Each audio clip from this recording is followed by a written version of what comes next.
Boa noite para vocês. Me apresentar. Meu nome é Cris Fairbanks, eu sou doutoranda do programa em Educação, História Política e Sociedade, aqui da PUC, e sou também membro da Associação de Pós-Graduandos. Nós estamos aqui na última atividade da nossa semana de recepção, né? A gente costumava fazer essa semana de recepção ao vivo, na PUC, a gente estava comentando um pouquinho antes disso aqui, nos nossos auditórios, com um encontro muito mais caloroso, com um cafezinho, com a conversa de corredor, e a gente está, apesar da pandemia, tentando manter essa mobilização aqui pelas redes, mantendo a nossa semana de recepção dentro dos moldes, dos melhores moldes possíveis, né? Podendo contar com professores da casa que vêm colaborar, que vêm contribuir para esse conhecimento, e tentando abordar temas que são super importantes, que a gente diagnosticou e conversando com colegas, temas que são super importantes para quem está ingressando no mestrado e no doutorado. Por isso que a gente escolheu hoje falar de publicação de artigo científico. Quem vai estar com a gente hoje aqui é a professora Ana Paula Ferreira da Silva, que é professora também do EHPS, do programa onde eu estudo, e a gente já teve a oportunidade, né, Ana, de fazer essa oficina, eu chamo de oficina porque eu acho que é uma coisa bem prática, eu gosto dessa ideia de instrumento, porque é essa ideia da gente poder partilhar os instrumentos, entender como funcionam, né, quem está um pouco mais avançado na trajetória, passar esse conhecimento para quem está chegando agora. E então eu proponho que a gente comece e abra aqui essa reunião. Estou vendo que a gente tem bastante gente hoje, com uma apresentação breve. Eu posso ir chamando pelos nomes aqui, eu ia pedir para vocês só se apresentarem e dizerem de que programação a gente gosta de fazer essa apresentação, e aí, enfim, no decorrer da nossa fala e da nossa conversa aqui, vocês podem fazer perguntas. Eu não sei, a gente pode combinar aqui com a professora Ana Paula de que forma que acha melhor, se a gente faz perguntas ao final, se a gente pode ir fazendo inscrições e durante o decurso mesmo, já colocando as dúvidas pertinentes, mas a ideia é que vocês tragam todas as dúvidas que existem, que vocês já passaram ou estão passando sobre publicações, né? Aquilo que tiver no alcance da professora, e o que não tiver a gente vai pesquisar também, né, Ana? Com certeza, Cris.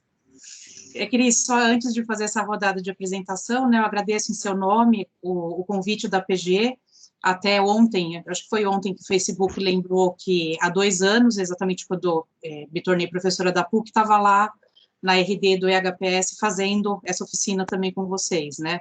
E é sempre um prazer muito grande estar aqui, né, agora de uma forma ainda mais ampla com os alunos da PUC como um todo, e não só do EHPS, poder compartilhar um pouquinho, né, do que eu aprendi nessa jornada. E, como você falou, que eu não souber responder, sem problema nenhum, virar falar, não faço ideia, vamos atrás, e depois eu passo para vocês e a gente resolve. Mas é um prazer imenso estar aqui, né, poder compartilhar com vocês essa noite. Obrigada, Ana, obrigada. E é isso, assim, receber os colegas que estão ingressando de braços abertos. A gente sempre tem e tenta manter nas representações discentes dentro de cada programa, e nós da APG, esse grupo maior e misto, né, que congrega todos os 29 programas de pós-graduação da PUC, mais os programas Lato Sensu, essa boa relação com os professores, né, porque a gente entende que faz parte da nossa trajetória esse aprendizado, não só com relação ao conteúdo que a gente vai ter em cada disciplina, mas essa nossa formação como pesquisador mesmo, né? E é isso, a gente já teve a oportunidade de discutir, acho que por mais, tô lembrando agora que é a 3ª vez que a gente faz essa oficina em contextos diferentes, né? Sim. E tem um monte de dúvida que não foi respondida ainda, que tá aqui anotado. A gente não falou do duplo cego, a gente não falou... Nossa, Ana, tem coisa sempre que... fica. Eu sempre deixo alguma coisa para ter a próxima, estratégia. Só com a mudança de avaliação, os quales das revistas, dos periódicos, a gente já tem pano para uma manga para uma tarde inteira, assim, para uma noite mesmo. Obrigada, Ana. Ana, a primeira pergunta que eu tenho, e a gente começou a discutir isso lá atrás, nas outras vezes que a gente fez essa oficina aqui. O que é mais difícil, escrever o artigo ou publicar o artigo depois que ele já está escrito? Então, Cris, na verdade, eu acho que as duas coisas. por questões diferentes e motivos diferentes, né? Escrever um artigo, ele demanda da gente o aprender uma outra forma de escrever, né? Então, algumas pessoas aqui, quando se apresentaram, né, falaram, já terminei a tese, agora eu vou produzir um artigo, quero escrever capítulo de livro, quero fazer prefácio, e cada um desses textos tem uma linguagem própria.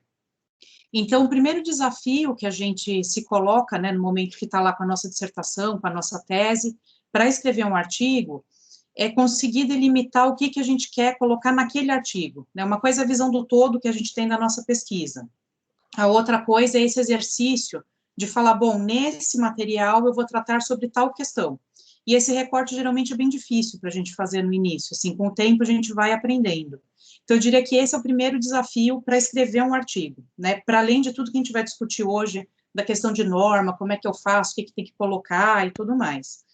Para publicar o artigo, a gente tem um outro tipo de dificuldade, né? Eu até hoje à tarde estava fazendo uma pesquisa, mas os dados que eu tenho ainda são os dados que eu usei o semestre passado, né? E o grande desafio que a gente tem hoje para conseguir publicar um artigo é o volume de gente publicando, né, mandando propostas de artigo para serem avaliados, porque a pós-graduação no Brasil, ela cresceu demais, né? Se a gente pega de 2000 para 2017, que é esse período de dados que a gente tem, o crescimento é muito exponencial, mas muito mesmo. E, assim, na contraface disso, a gente continua tendo hoje mais ou menos o mesmo número de revistas qualificadas. Então, o que significa que a pressão para a publicação ela vai ficando cada vez maior. Porque se uma revista faz, em geral, 4 números por ano, e cada número tem 20 artigos, você vai ter numa revista 80 publicações por ano. Se você tem 200 pessoas mandando artigos, você vai ter 200 pessoas disputando 80 vagas. Se você tem 2.000 pessoas, você vai ter 2.000 para as mesmas 80 vagas. Então, uma parte da dificuldade vem da pressão, né, especialmente da avaliação da CAPES, e ela afeta tanto alunos quanto professores, em relação a essa exigência das publicações. E muitas vezes a gente tem bons artigos que estão bem escritos, que têm uma argumentação certa, correta, justa, cientificamente ok, mas que são reprovados, e são reprovados por conta desse volume, por conta desse fluxo. Né? Eu acho que é importante a gente saber isso, né? Esse é um ponto muito relevante, porque quando a gente recebe o parecer, às vezes, claro, qualquer parecer vai indicar coisas para a gente arrumar, enfim, mas quando a gente recebe o parecer, a gente também precisa saber que, em geral, a chance é maior de ser reprovado do que de ser aprovado, porque não é só uma questão do artigo ser bom ou ruim, mas é uma questão de cabe na revista, não cabe na revista.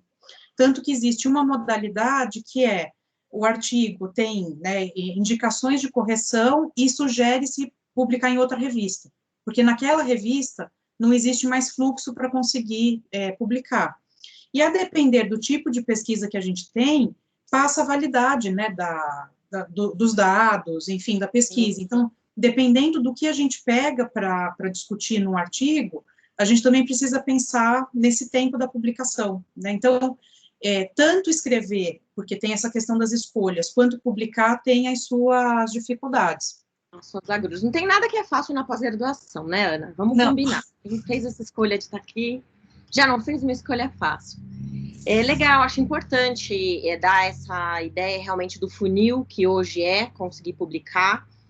Alguns colegas já relataram aqui nas suas falas que precisam publicar, tem alguns programas que colocam isso como exigência. Então, assim, até perde um pouco o objeto, a pergunta que eu te fazer, por que publicar, né? Porque é importante, porque alguns programas exigem isso, mas eu acho que mais do que isso, você dar conhecimento de seus pares, o conhecimento, a ideia dos dados, dos resultados ou dos apontamentos que você tem encontrado na sua pesquisa. É uma forma de diálogo entre os pesquisadores, né? Muito embora isso, por conta das condições da pós-graduação, tenha sido transformado numa exigência, o que a gente também pode e deve discutir aí num segundo momento. Ana, e falando já um pouco de formato, eu acho que assim, com relação ao conteúdo, é óbvio que não vai dar para a gente aprofundar muito, tem algumas perguntas aqui que eu vou fazer com relação à publicação da tese, da dissertação, Mas isso vai caber ao pesquisador discutir com seu orientador, com seu grupo de pesquisa. Mas com relação, assim, ao formato, né?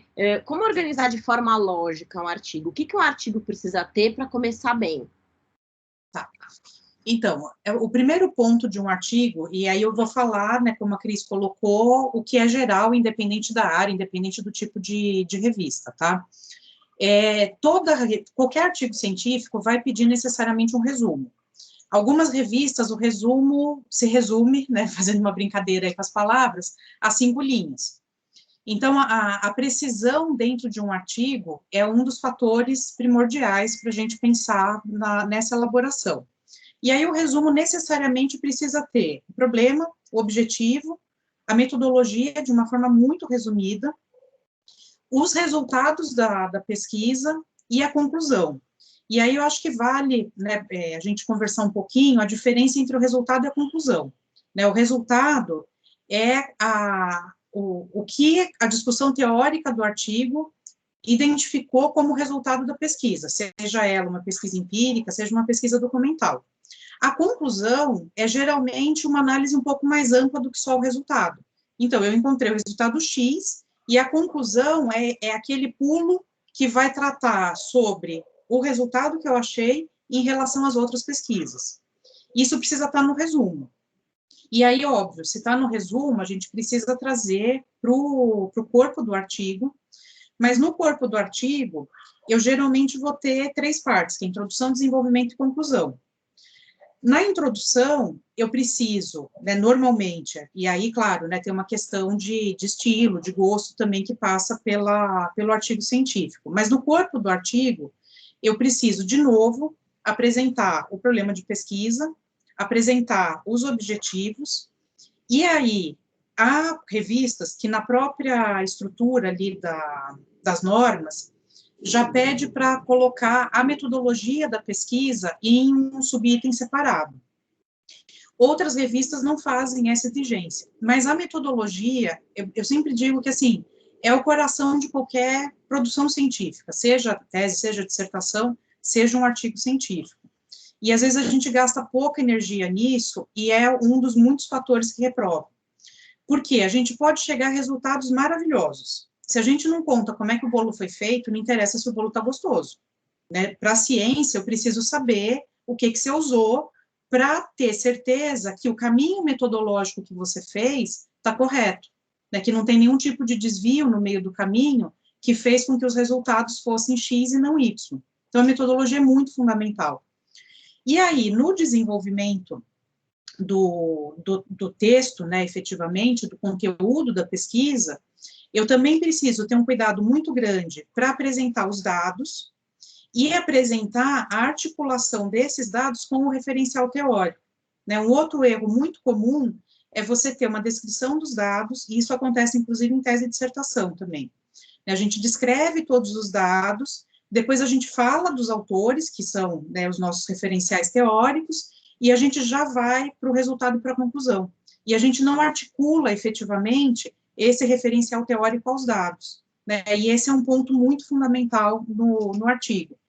E aí, né, assim como no resumo, desenvolver um pouco essa questão dos resultados da pesquisa, e aí, normalmente, é um item separado, fazer a conclusão. E essa conclusão, né, como eu falei em relação ao resumo, ela deve posicionar o nosso objeto de pesquisa, né, o objeto deste artigo, em relação à produção maior, né, à produção mais ampla. Então, quando eu trago a conclusão, essa conclusão, muitas vezes, diz respeito à constituição dessa publicação dentro de um campo científico. Né? Então, que relação é essa? Né? Como é que esse artigo se posiciona? Então, eu acho que quando a gente pensa, né, como elaborar um artigo científico, esses são os itens fundamentais para a gente cuidar, independente da área. Aí é claro que algumas áreas vão precisar mais de quadro de tabela, outras áreas não, né? A possibilidade de você ter artigos científicos que só tem discussão teórica, né? E aí são modelos, não tem nada de vale mais, vale menos, é mais certo ou mais errado. Mas, via de regra, é essa a estrutura que a gente precisa ter. Eu acho que dá um panorama legal, né? E aí eu vou só repassar algumas coisas, porque eu acho que pode ter ficado dúvida, e inclusive falar para os colegas. Quem tiver dúvidas e quiser parar exatamente nesse ponto, para a pergunta não ficar perdida lá no final depois, pode levantar a mão, clica aqui. O Sérgio já levantou, já passo a palavra para ti, Sérgio. E aí eu vou fazendo as inscrições aqui, a gente vai interrompendo, porque, muito embora eu tenha elencado algumas dúvidas aqui, as dúvidas reais mesmo, muitas coisas das outras vezes que a gente conversou, né? Pode ser que a gente esteja um colega passando um questionamento e a gente pode discutir, debater aqui. Então, façam as inscrições, vão levantando a mão e eu vou passando a palavra. Você falou do resumo, né, Ana? O resumo é a coisa mais angustiante que tem. Me corrija se eu estiver errada, mas é assim, imagino que a última, como introdução na tese, na dissertação, esses textos de apresentação e resumo são a última coisa que a gente escreve depois que termina o artigo, porque na verdade você vê como que você organizou o seu conteúdo ali entre introdução, desenvolvimento e conclusão, e aí tem que espremer isso em 5 linhas, né? Na tese a gente espreme em uma página, na tese da dissertação, tem um pouquinho mais de espaço.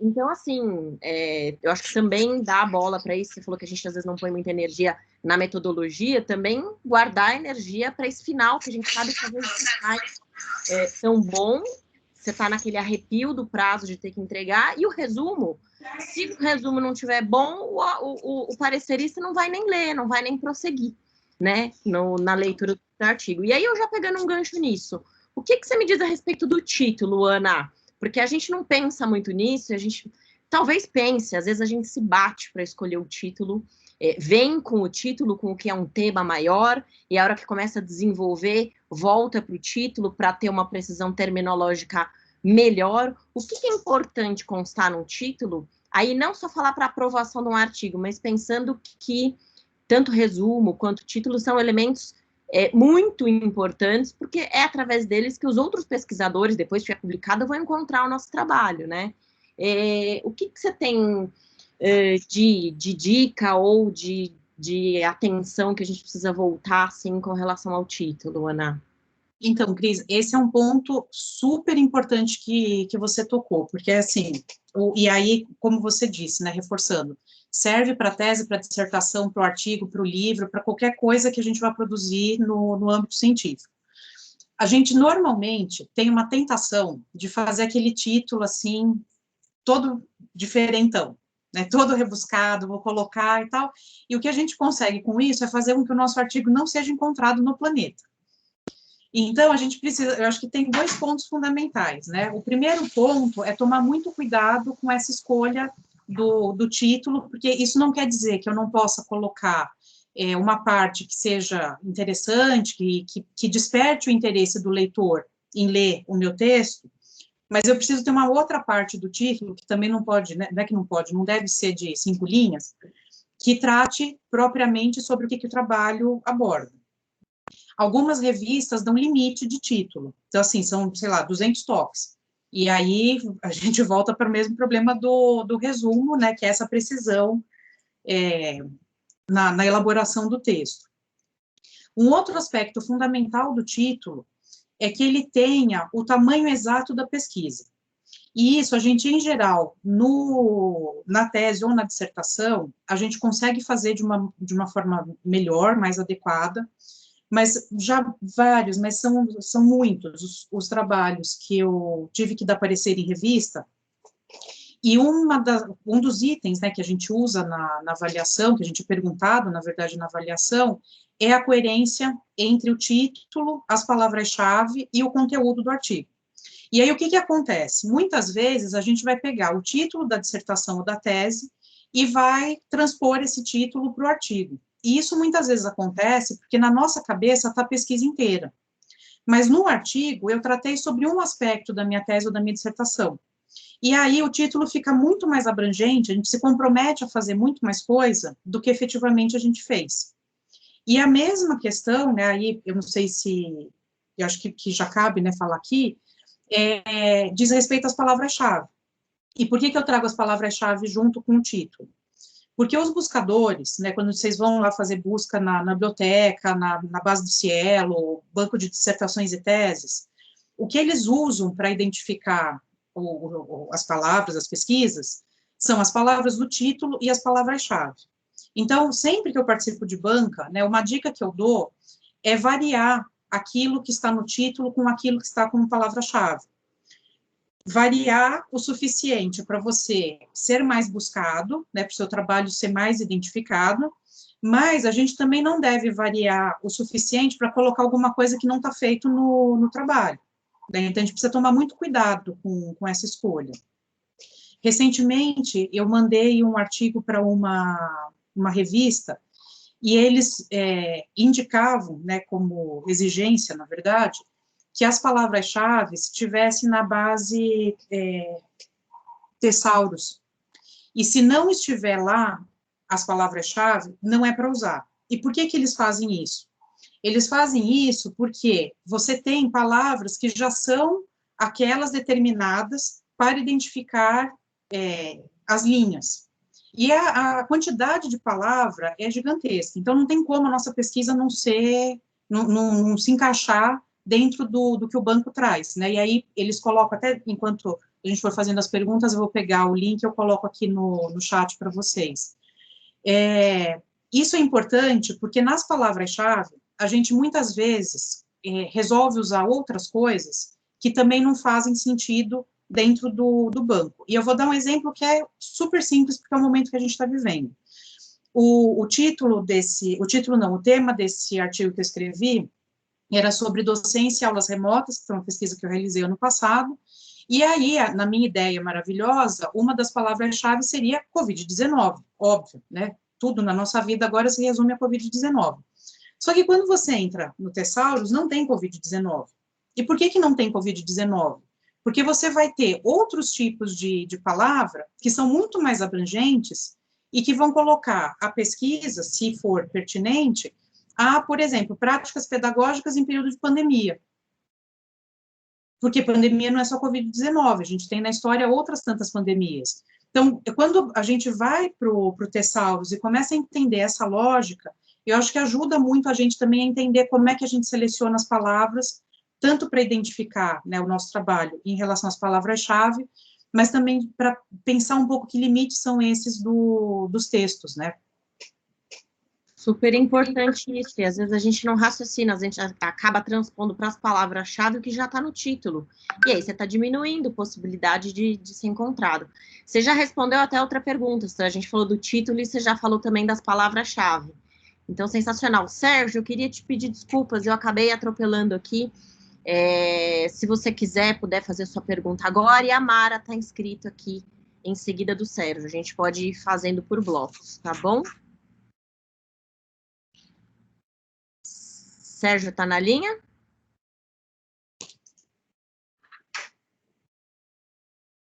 Vamos passar a pergunta para a Mara, então, e a hora que o Sérgio retornar, a gente retoma. Mara, você está por aí? Tô. Acho que o Sérgio não está conseguindo ligar o microfone só. Mas vou falar daí ele tentar arrumar. O que eu queria saber um pouco é sobre a ideia de autoplágio, né? Então, assim, o que é muito difícil para mim é que sempre que eu escrevo alguma coisa, eu entendo que tem que ser do zero no sentido autoral, assim, começar do zero. E quando eu cito a minha tese, por exemplo, eu entendo que eu cito como qualquer autor, como eu citaria qualquer autor.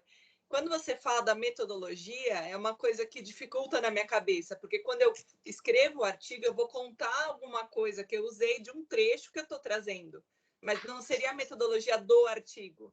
Então, eu queria entender um pouco isso, como eu uso uma referência minha mesma, para não ser um autoplágio, assim, considerando que eu estou escrevendo do zero, tá bom? Obrigada. Certo. Ana, deixa eu ver se o Sérgio já está aqui. Sérgio, conseguiu abrir o microfone? Aí a gente vai fazendo por blocos, pode ser, professora? Claro. Vamos ver. Sérgio, se você não conseguir abrir, pode mandar também a pergunta pelo chat. Vamos ver se o colega conseguiu. Bom, vamos lá, vamos seguindo. Ana, se você puder responder a Mara. Sérgio, estou aqui, hein? Sinaliza. Só a minha pergunta, acho que é complementar a que a Mara colocou. Eu não sei se é usual, mas fica uma dúvida para mim, se por exemplo, você escreveu um capítulo da sua tese e aí você transformar esse capítulo num artigo antes da tese estar finalizada, você é original, porque depois vai virar uma tese, mas não é, você se cita, enfim, pode ser mais básico do que o pessoal tem dúvida, mas aproveitei para já colocar. Perfeito, perfeito. Obrigada, Natália. Posso responder, Cris? Ó, vamos lá. Ana. Só antes, Natália, não tem nada de muito óbvio, muito pelo contrário, assim, tem que perguntar tudo que vocês têm dúvida mesmo, porque às vezes a gente acha que é óbvio, mas não é, e é a dúvida de todo mundo. Mara, em relação ao autoplágio, o que acontece? O que, em geral, se considera como autoplágio é você pegar o mesmo texto que você já publicou em algum lugar, mudar a ordem das coisas. Então, você, por exemplo, sei lá, tem 3 itens o capítulo. Você coloca o item 3 no lugar do 2, o 2 no lugar do 1, tal, e manda para uma revista, reorganiza, manda para outra, tal. Isso é autoplágio. Né? Então, o autoplágio, ele não diz só respeito a trechos inteiros copiados, mas não existe nada de novo naquele artigo, porque você só está refazendo a mesma coisa. Então, o que a gente precisa tomar cuidado em relação ao autoplágio? Uma das coisas que eu acho mais difícil é porque a gente tem uma forma de escrita. Então, mesmo que eu sente para escrever outro texto, a gente vai usar mais ou menos as mesmas palavras, é o mesmo referencial teórico, a mesma argumentação. Então, o que eu sempre indico é pensar, olha, o que é da minha tese ou da minha dissertação eu vou trazer nesse artigo, tal coisa. Por mais que a gente já tenha aquele material feito, elabora qual é a estrutura do artigo. Porque só de você pensar a estrutura do artigo, você já vai pensar que, assim, olha, mas tem tal autor ou tal parte que está lá no outro capítulo que talvez seja interessante aqui. Tem tal pedacinho de tal lugar do texto que seja interessante. E isso, por si só, já vai dar uma cara diferente para o artigo. E aí, como você bem colocou, Mara, eu cito literalmente como eu cito qualquer outro autor. Então, se eu preciso trazer um trecho inteiro, que eu não consigo escrever de outra forma, eu acho que aquela forma é fundamental, é essa forma que eu quero, inclusive, dar visibilidade para o meu trabalho, eu vou lá e me cito e não tem problema nenhum, tá? Só fazendo um parêntese, um cuidado, quando eu me cito num artigo, e a gente vai falar depois sobre essa questão que a Cris já adiantou, da avaliação de duplo cego, geralmente, nas normas, a revista manda você substituir tudo que você se cita por autor. Então, em vez de colocar Silva 2020, eu vou colocar autor. Segundo autor, parará, parará, e aí, quando vai a versão final para a revista publicar, aí sim vai com a minha identificação, né? Porque senão isso acaba caindo no outro ponto do artigo, que é perder a necessidade dele não ser identificável. Em relação à metodologia, o que você colocou sem dúvida, eu acho que o maior desafio que a gente tem, porque a metodologia é isso, é receita de bolo vai ser igual. Só que o ponto da metodologia em relação ao artigo eu trabalhei com todos os dados que eu coletei, porque o que acontece milhões de vezes? Eu fiz na minha pesquisa a coleta de dados por questionário e por entrevista, ou por entrevista e por observação. Só que naquele recorte, eu só usei um tipo de coleta de dados. Então, por exemplo, eu só peguei os dados do questionário. E aí, na metodologia, a gente vai e coloca tudo. Então, né, qual que é o caminho que eu sempre usei? De colocar, em geral, quando a gente faz um artigo que se deriva de uma tese ou de uma dissertação, em algum lugar, seja numa nota de rodapé, enfim, a gente vai colocar que aquele trabalho é decorrente de um trabalho maior, tal. Então, coloquei essa informação. Na metodologia, eu posso reforçar isso. Para falar assim, conforme Silva, lá no meu caso, 2009, que foi quando eu terminei o doutorado, essa pesquisa foi realizada e aí não tem muito como escapar. Né? Mas a questão de autoplágio, ela geralmente não vai cair nesse tipo de situação. Né? O problema do autoplágio é ficar republicando milhões de vezes a mesma coisa. E aí, eu vou, porque tem uma relação muito forte com essa questão que a Natália traz, né? tem um evento nacional ou internacional e eu vou apresentar um trabalho.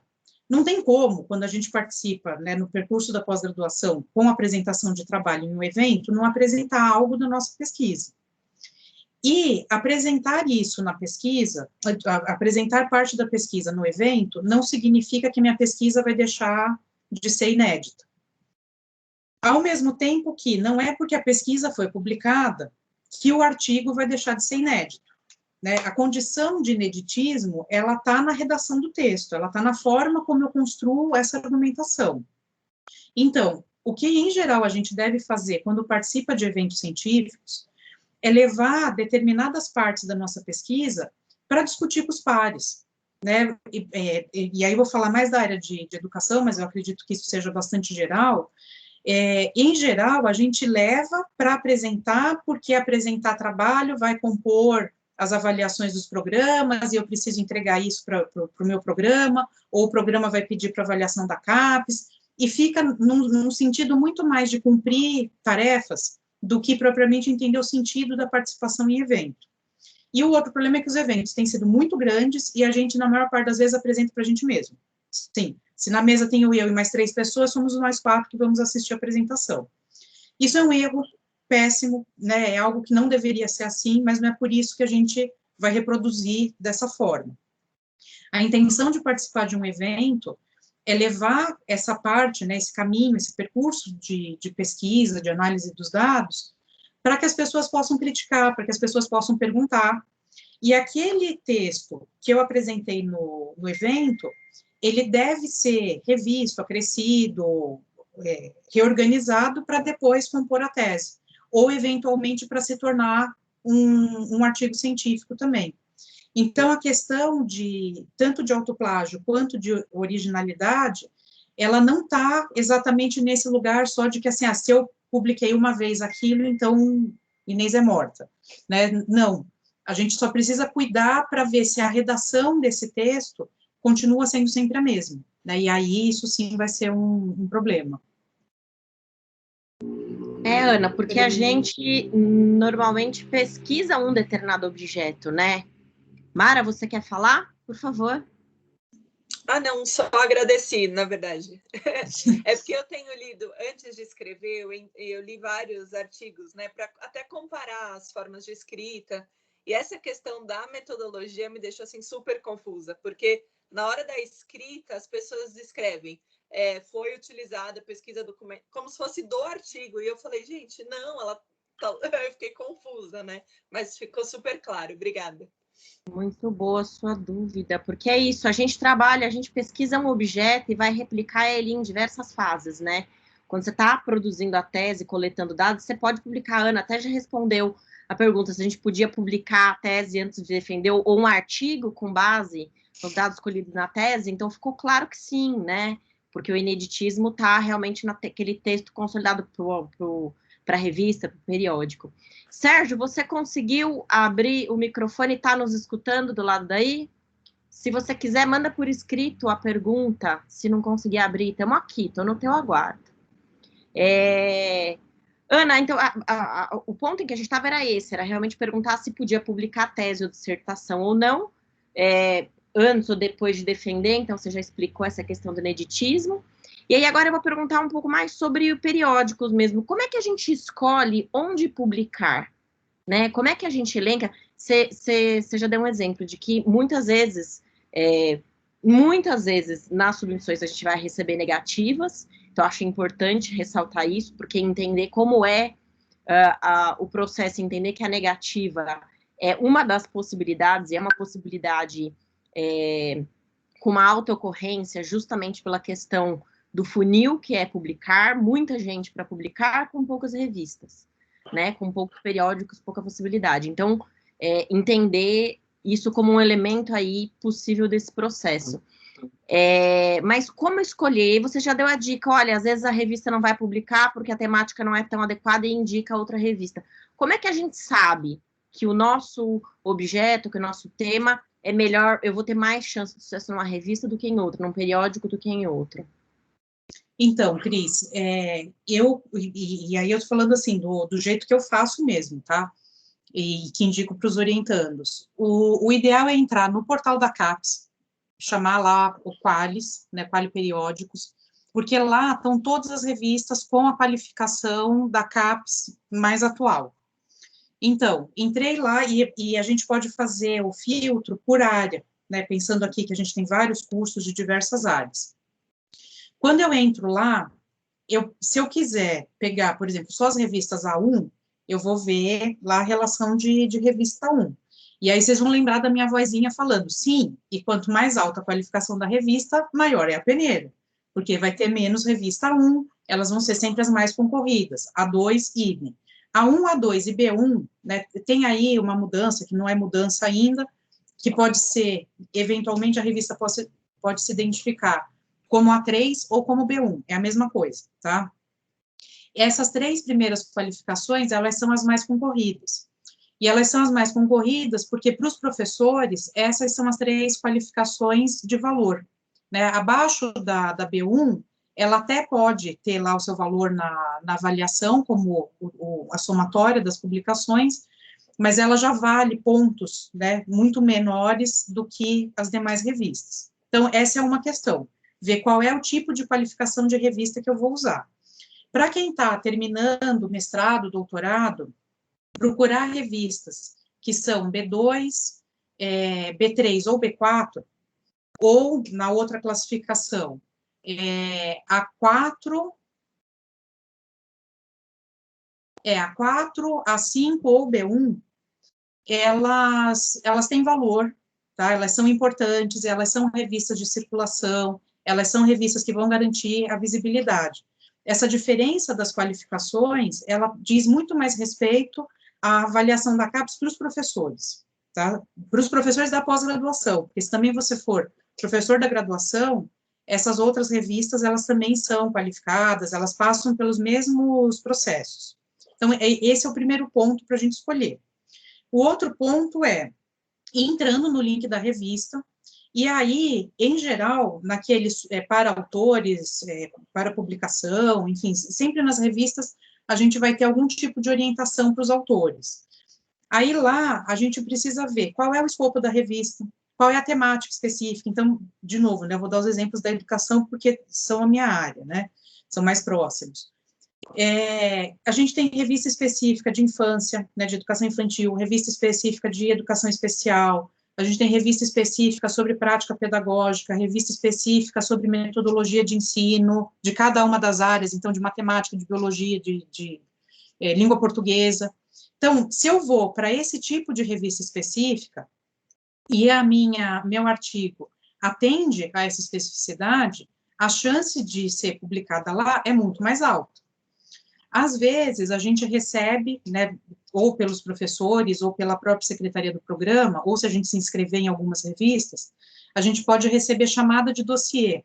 O que é chamada de dossiê? É um professor, ou um grupo de professores, que decide pegar um número da revista e fazer especificamente sobre uma temática.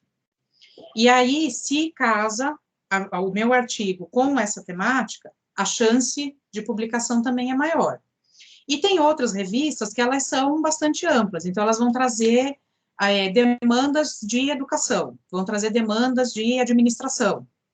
E aí a gente pode mandar para essas revistas sem problema nenhum. Mas, claro, né, quanto mais específica for a revista, e mais casar o nosso tema com essa revista, melhor. Tanto porque essa revista geralmente é mais lida pela área, independente até da qualificação dela, quanto quem vai dar o parecer é um professor mais especializado naquela área. Né? Então, a chance de aprovação, a depender da qualidade do artigo, também é muito maior. Né? Esses são critérios principais para a gente cuidar no momento de escolher. Porque, às vezes, vem aquela tentação, assim, o orientador mandou o artigo XPTO, a revista está com chamada aberta. Aí a gente fica fazendo ginástica com o nosso trabalho para tentar encaixar. Não dá certo. Tá? Porque na hora que vai para o parecerista, ele é um parecerista normalmente muito especializado naquela área, e aí ele vai ver um monte de defeito no artigo, não adianta, porque a intenção da revista é exatamente ter essa especificidade destacada. Muito legal você explicar isso, porque às vezes a gente tenta fazer exercícios de contorcionismo e entender que eles não são bons e que às vezes procurar um outro periódico é muito melhor, né? Embora a gente tenha poucos periódicos, tem possibilidades muito diversas, porque tem revistas muito diversas, né? Já passo a palavra para ti, Arthur. Só queria falar uma coisa também, aí você complementa, Ana. Você falou, normalmente as regras, as normas vão estar lá naquele linkzinho para autores e tudo mais. E aí, normalmente, logo na capa da revista, ou logo na hora que você clica, né, no site, vai estar lá, chamada para artigos tal, com uma data X. E aí existem dois tipos de prazos, né? Tem revistas que funcionam em fluxo contínuo, que ficam com o ano inteiro, eles vão recebendo, vão selecionando, vão encaixando isso, e tem revistas que ficam ali numa data específica, ou com data e tema específico, realmente, porque precisa ter um fechamento, como é o caso de um dossiê, né? Acho que só é importante demarcar isso e não entrar em desespero, gente, porque se perder o trem das 11, pega o das 12, que vai ter mais publicação naquele ano, né? Normalmente as revistas são poucas anuais, muitas semestrais, algumas trimestrais, a periodicidade varia, mas não deu para pegar o trem das 11, pega o próximo, organiza melhor o artigo, realmente segue as coisas para ter mais chance de sucesso, porque lembrar que se você submeter e receber a negativa, você vai ter que fazer todo o processo de novo. Então, assim, aquele capricha com carinho mesmo, né, Ana? Sim, só, né, antes de passar, essa questão do fluxo contínuo é importante também prestar atenção, porque tem revistas, inclusive, que fazem as duas coisas ao mesmo tempo. Então, você tem chamada para um dossiê específico com prazo até tal data, e fluxo contínuo. E aí, na inscrição, você precisa identificar se você está mandando para fluxo contínuo ou para um número específico da revista. Tem bastante gente aí com a mão levantada. Tem, vamos lá, eu estou vendo aqui o Arthur, então eu vou passar a palavra para o Arthur e em seguida para o Gilberto Martins. Arthur, por favor. Boa noite, pessoal. Boa noite, professora. Obrigado aí pelas lúcidas e esclarecedoras considerações. Bem rapidinho, uma dúvida, pegando um link aqui do que já foi falado. Uma seria sobre a tese. Eu posso dar continuidade, eu estou no primeiro semestre do doutorado, eu posso dar continuidade à minha pesquisa do mestrado? Eu já tive posicionamentos antagônicos, que sim e que não. E dois, aproveitando os periódicos. A professora conhece o periódico, eu não sei se não é da área do direito, né, mas sei que da área do direito é um pouquinho, para nós é um pouco difícil também essas questões de publicações, mas eu ouvi falar em periódicos predadores, algo assim, agora não lembro o termo, que eram periódicos que cobram. Ok, né, se você está no desespero, e você precisa publicar, também não sei se eu tenho uma crítica ou não a isso, né, essa obrigatoriedade, mas, enfim, se faz parte, como a Cristiane falou, tudo é difícil na pós-graduação, estrito senso. Existe um Qualis de 2019, um Qualis único, só essa dúvida que eu queria tirar, se realmente isso faz sentido, essa questão desse Qualis, porque eu fui contatado por um journal para publicar um trabalho que eu apresentei num congresso internacional. Eu acho que eles devem ter pesquisado, né, e entraram em contato comigo e com um colega que nós publicamos, que nós fizemos essa apresentação desse trabalho juntos. São só essas dúvidas. Obrigado. Ana, podemos fazer em bloco? Eu passo para o Gilberto e aí você já responde as duas? Podemos sim. Legal. Gilberto? Seu microfone está fechado, Gilberto. Não estamos te escutando. Não estamos te escutando. Eu só vou, Cris, rapidinho colocar aqui no chat o link da plataforma Sucupira para chegar nos Qualis. Nos Qualis, tá ótimo, tá ótimo. Gilberto, estamos aqui no teu aguardo. Enquanto isso, Arthur, deixa eu fazer um posicionamento aqui. A gente faz essa oficina pensando nessa questão de que muitos de nós temos que publicar, enfim, tudo mais. Já vi que o Gilberto está solucionando ali. Não que a gente concorde com isso, tá? A gente faz debates muito amplos sobre essa questão do produtivismo, da produtividade, inclusive a história do autoplágio que a colega trouxe, acontece muito, tem acontecido muito, justamente porque o pesquisador é apertado para publicar, muitas vezes num ponto em que ele ainda não tem o material, não tem o que apresentar, mas, por exemplo, professores dos programas, que também são pesquisadores, né, mais adiante ali na carreira, e programas que exigem, por exemplo, publicação de artigo antes do sujeito qualificar, né? Então, e são exigências que não são exigências das agências para concessão de bolsa ou qualquer outra coisa, são exigências dos programas, que, embora não sejam exigências diretas das agências, são reflexo, né, da avaliação, porque o programa melhor avaliar, o programa tem as melhores notas, porque fez evento, enfim, lá o checklist da CAPES e tudo mais, recebe a melhor nota. O que recebe a melhor nota tem mais recurso financeiro. Isso num tempo em que a gente ainda podia falar que a gente tinha bolsas, né? A gente já fez essa discussão grandemente há 2 anos. Vamos lembrar que a PG está na luta política contra este governo, contra essas medidas autoritárias de corte contra a educação, né? Contra tudo aquilo que a gente acredita como projeto civilizatório, né? É a barbárie. E a gente viu agora na pandemia. Precisa de ciência, gente. Precisa de ciência, né? A ciência precisa ter recursos para se desenvolver.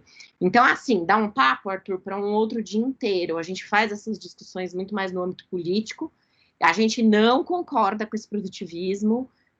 Não é uma coisa que a gente crê que é positivo para a nossa formação, mas é uma realidade. Então, a gente vem aqui debater, discutir e tem que cumprir. Então, vamos. Tenho o prazer, como a professora Ana colocou, de dividir a pesquisa com os pares, enfim. É legal, é gostoso. Pena é que a gente seja tão apertado com prazos e com tudo mais, né? Gilberto, deu certo aí? Agora deu. Cris, antes, só se puder liberar depois para mim o chat ali, eu queria colocar o meu número ali para poder participar dos grupos aí. Achei bem legal as considerações, até para a gente discutir depois. Tá bom. Eu vou pedir a ajuda dos colegas que estão aqui, na Tércia e Kelvin, se puderem me ajudar com o chat, que eu estou aqui vendo as inscrições. Mas qualquer coisa, a gente, se não der por aqui o chat, lá pelo Teams você consegue falar com a gente, pelo chat de fora aqui da videochamada. Aí você pode mandar por lá, que a gente insere o teu número. Gilberto, deu certo? Não estamos te ouvindo ainda. Agora parece que veio algum som. Tá bem baixo.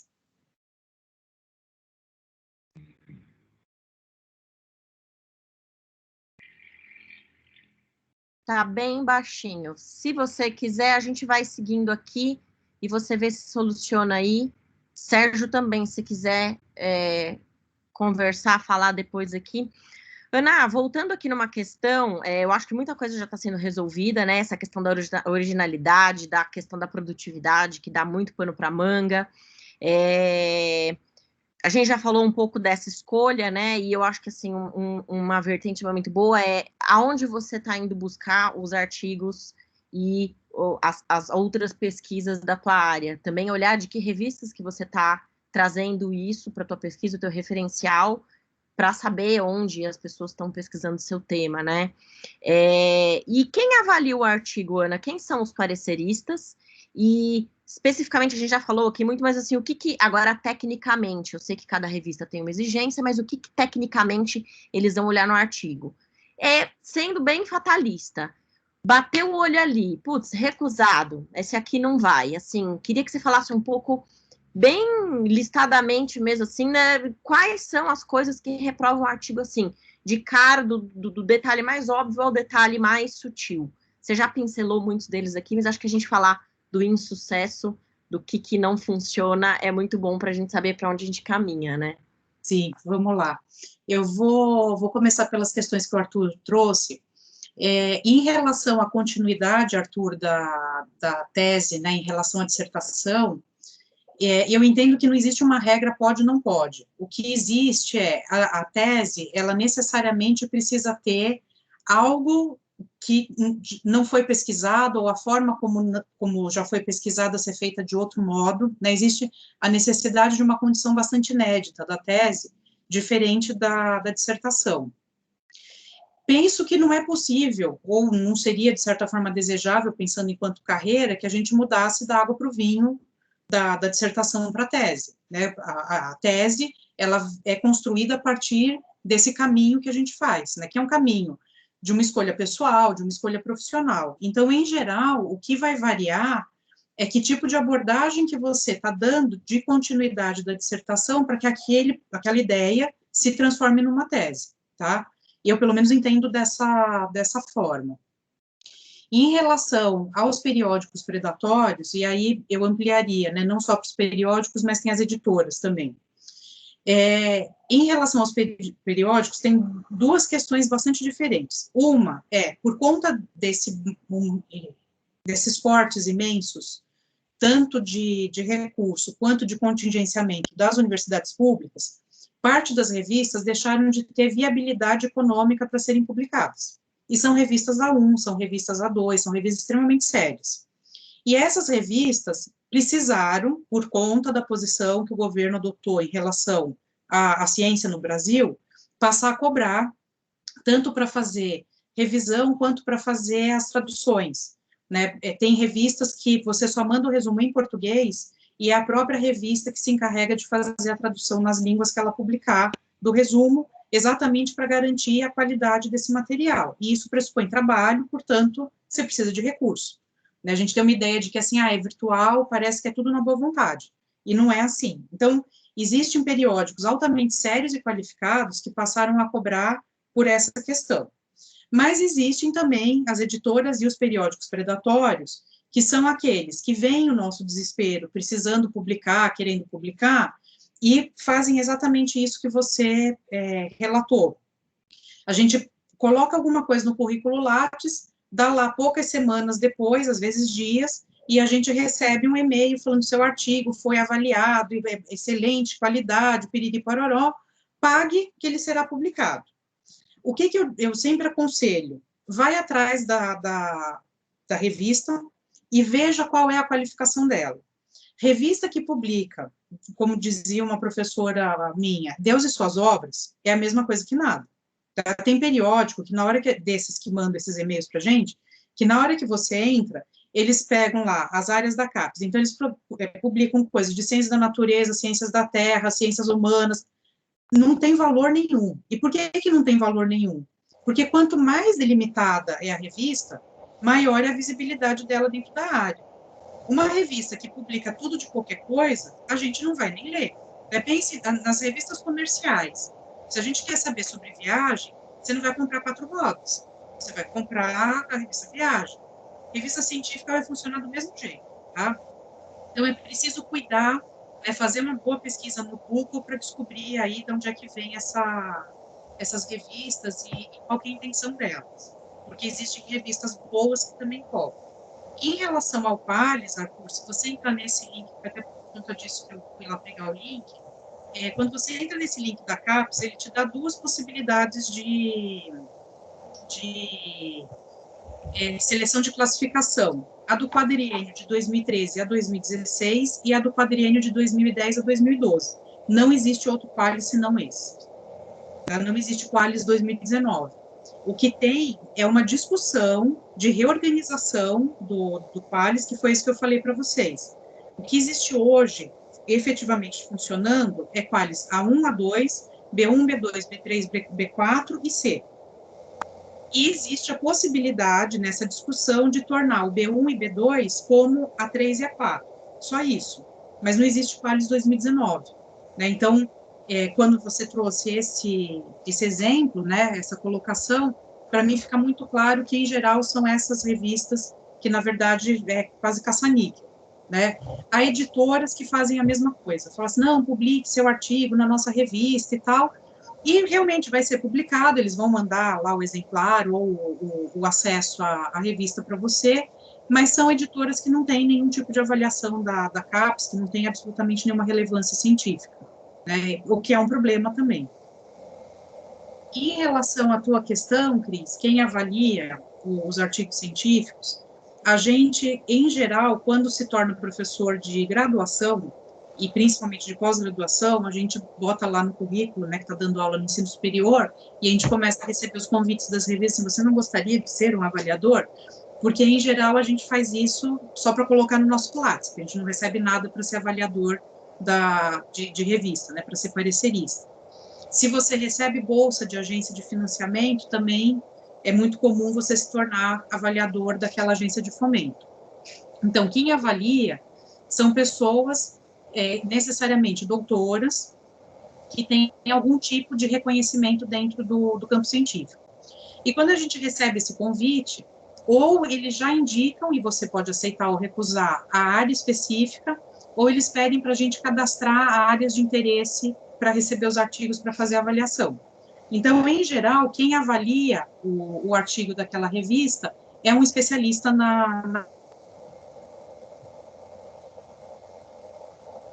E a gente recebe uma ficha de avaliação, né, geralmente ela é toda digital. A gente recebe o artigo sem nenhum tipo de identificação. Esse artigo já passou pela primeira revisão, que é a revisão técnica. O que significa essa revisão técnica? É ver se a letra está no formato que eles mandaram, se as citações foram feitas do jeito que as normas determinam, se a bibliografia está completa e está nas normas, enfim, né, toda aquela parte de especificação de normas, são outras pessoas que não os pareceristas para avaliar. Passou por essa primeira avaliação, esse primeiro crivo, aí vem para os professores especialistas. Quando a gente recebe o parecer, o ponto central da avaliação diz respeito à coerência do material. O que significa isso? Aí, claro, né, cada revista tem um formulário específico, mas, em geral, eles vão perguntar se o texto, se o título, como a gente já discutiu, se ele é preciso e se ele trata efetivamente daquilo que o trabalho está discutindo. Se as palavras-chave são coerentes com o escopo da pesquisa.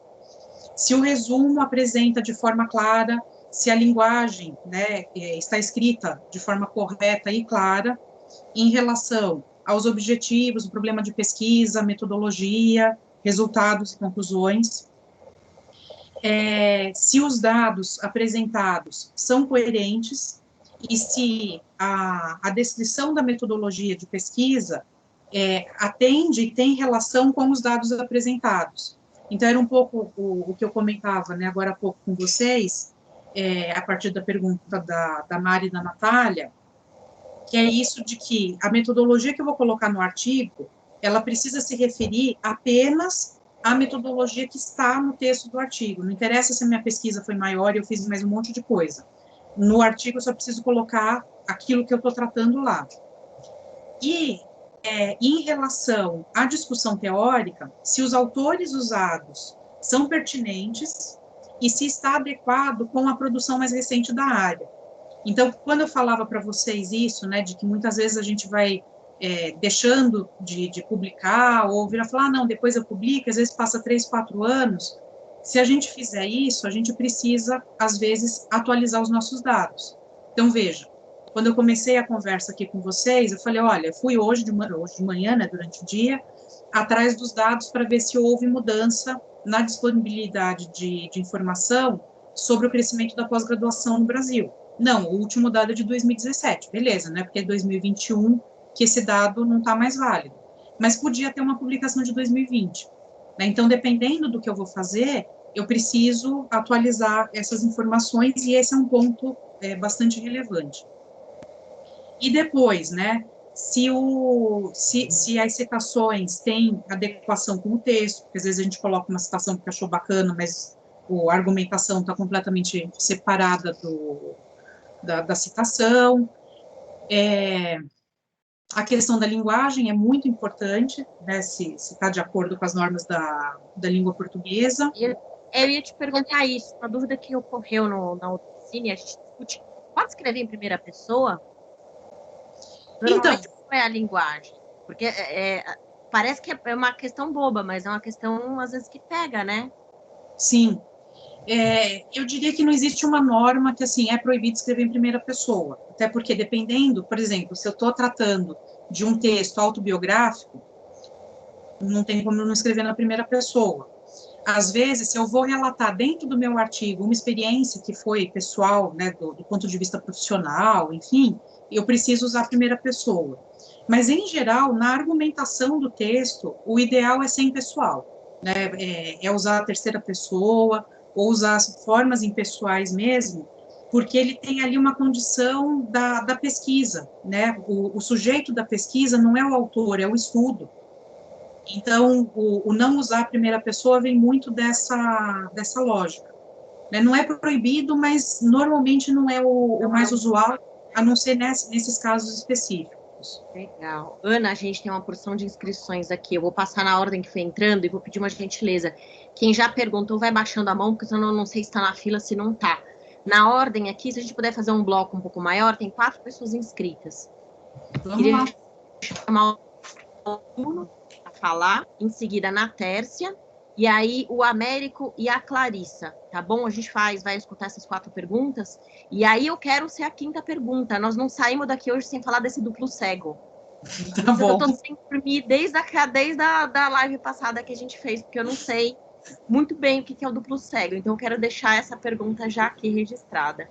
Vamos Bruno, lá. você tá por aí? Estou aqui. Consegue me ouvir bem? Oi, tá muito baixinho. Deixa eu ver se melhora agora. Agora Tá. Eu queria pedir para a professora, se for possível, repetir a hierarquia dos quales das revistas e novamente, como é que a gente faz para fazer aquela busca no CAPES? Obrigado. na Tércia. Oi, Cris, obrigada. Professora, está incrível a palestra, muito bom te ouvir. Você é muito clara, muito didática e também tem muita experiência e muita gente boa. Então, está excelente a palestra. A minha pergunta é bem objetiva. Eu faço essa pergunta com base no último artigo que eu submeti, que acabou até dando certo, foi, né, rolaram algumas idas e vindas, mas ao final deu tudo certo, e era uma revista legal, assim, com um qualis alto, né?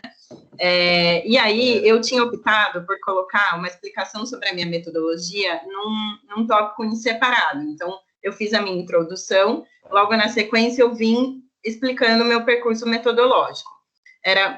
Apresentavam alguns dados empíricos, então eu expliquei como que eu retirei esses dados e tudo mais. E aí, uma das manifestações dos revisores, que aí, claro, voltou a peteca para mim, e tudo bem, foi tranquilo, não foi algo difícil de sanar, né, de adequar para o que eles queriam. Mas uma das sugestões me deixou curiosa, porque eles me sugeriram que eu colocasse esse debate sobre a metodologia dentro da introdução, e não num tópico em separado. Então, eu sei que a senhora já tangenciou bastante aqui o assunto, metodologia, mas se puder falar sobre isso especificamente, eu agradeceria. Muito obrigada de novo. Obrigada, Nath. Américo, você quer fazer sua pergunta? Sim, também aqui agradecer aqui a excelente explanação da professora Ana Paula. Professora, essa questão do produtivismo não é nova. Então, realmente não é de agora que isso é parte aqui do campo científico brasileiro, né? Como é que, na sua experiência, naquilo que você enxerga, digamos assim, tem evoluído a qualidade do trabalho brasileiro, do ponto de vista dos artigos, da produção científica, porque eu não me afeto muito com esse produtivismo, tendo em vista que aí, das últimas matérias que eu li faz um tempo, tinha muito material irrelevante, por isso aí o alto índice também, digamos, de reprovação. Como é que você pode nos dar uma palavra de otimismo para essa direção, vamos dizer assim, para que a gente possa ser mais efetivo no nosso trabalho? Muito obrigado.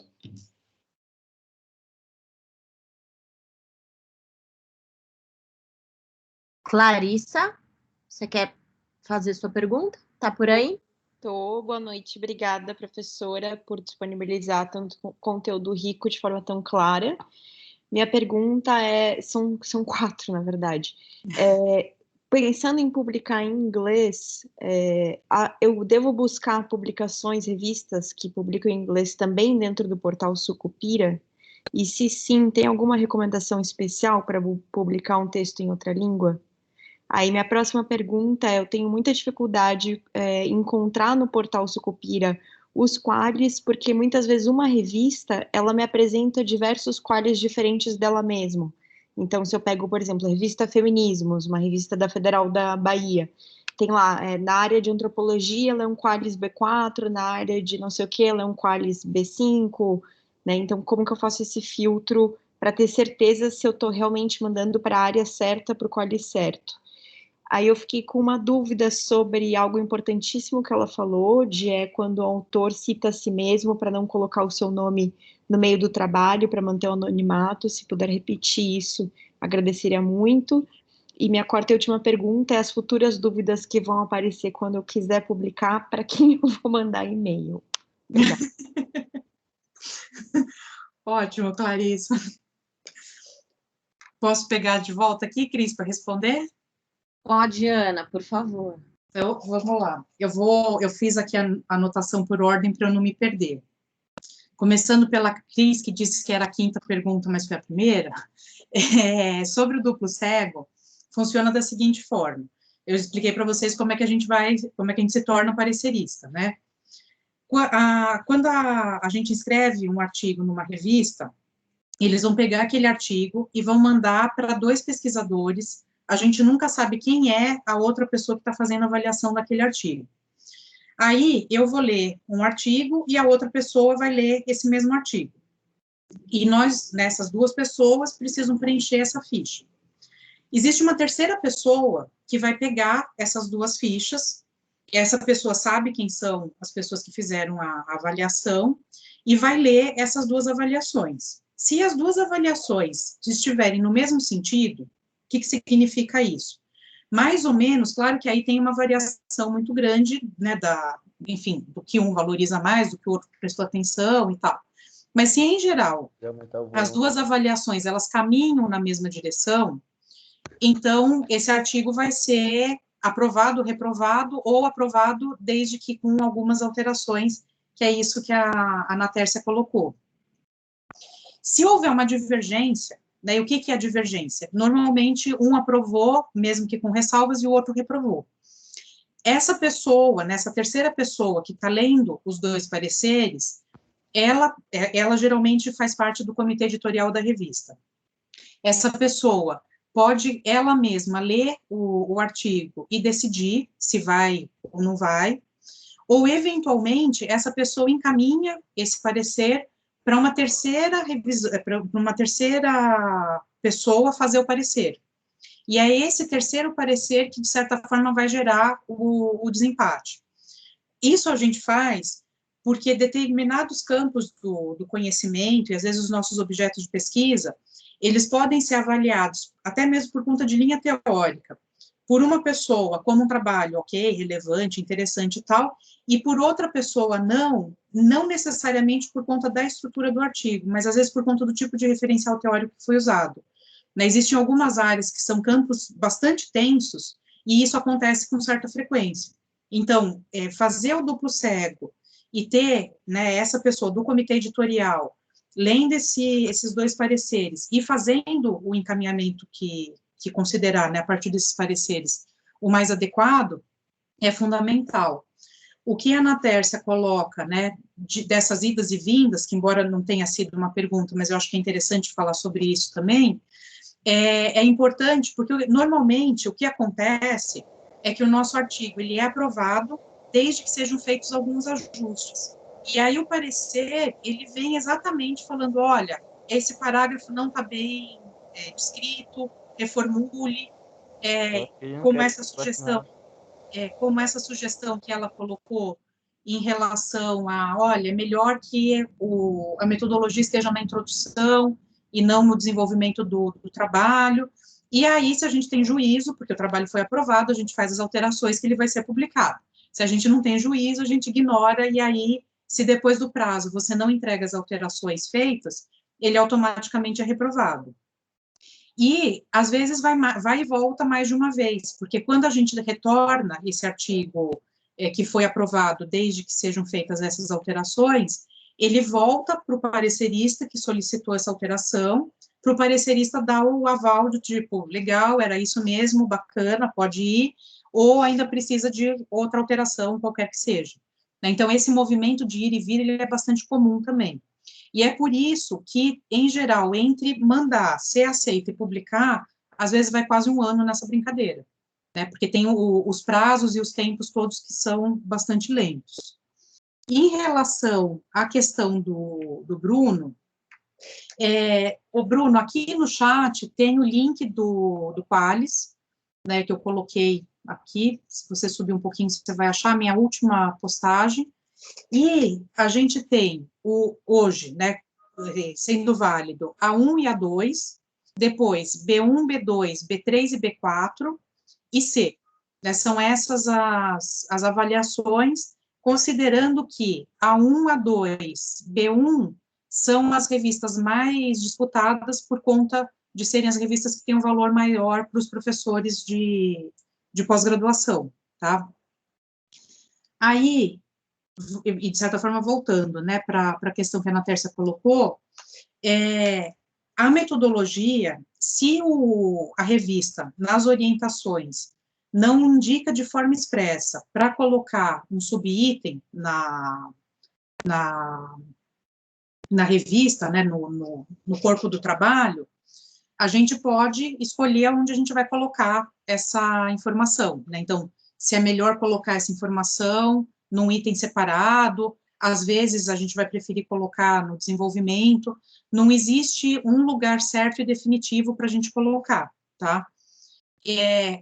Algumas revistas vão solicitar, e talvez essa revista que você prestou, que você enviou, ela não tenha colocado nas normas a necessidade da metodologia estar na introdução.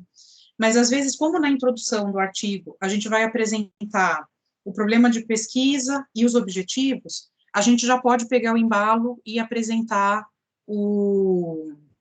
a metodologia também, né? Eu acho que o ponto central da metodologia em algum lugar ela tem que estar, não importa onde seja. Tá? Não importa, desde que, óbvio, a revista não coloque ali de modo expresso aonde que essa metodologia tem que ser apresentada. Ana, só um minutinho. Sim. Nath, eu acho que você está compartilhando tela com a gente. Eu sei que você está... Pois é, e como que eu desfaço isso, gente? Vai lá nos 3 pontinhos. Ai, gente, desculpa. E no mesmo lugar que você compartilhou, você descompartilha. Mas eu não sei onde eu compartilhei. Realidade muito maluca, a gente apareceu aqui. Entrar em tela inteira? Meu, eu não sei o que eu fiz não, Cris. Espera aí que a gente já descobre, deixa aqui nessa tela então que a gente está se vendo, senão a gente fica vendo o chat. E sou eu mesma? Eu acho que sim. Normalmente tem lá em cima tem um itemzinho, compartilhar conteúdo. Eu vou tentar compartilhar o meu, porque daí, se eu conseguir, eu... Gente, perdão, mas aparentemente eu não fiz nada, eu só estava ouvindo mesmo. Não, vamos tentar, Ana, se você puder. Você pode sair e entrar de novo, e vai parar de compartilhar.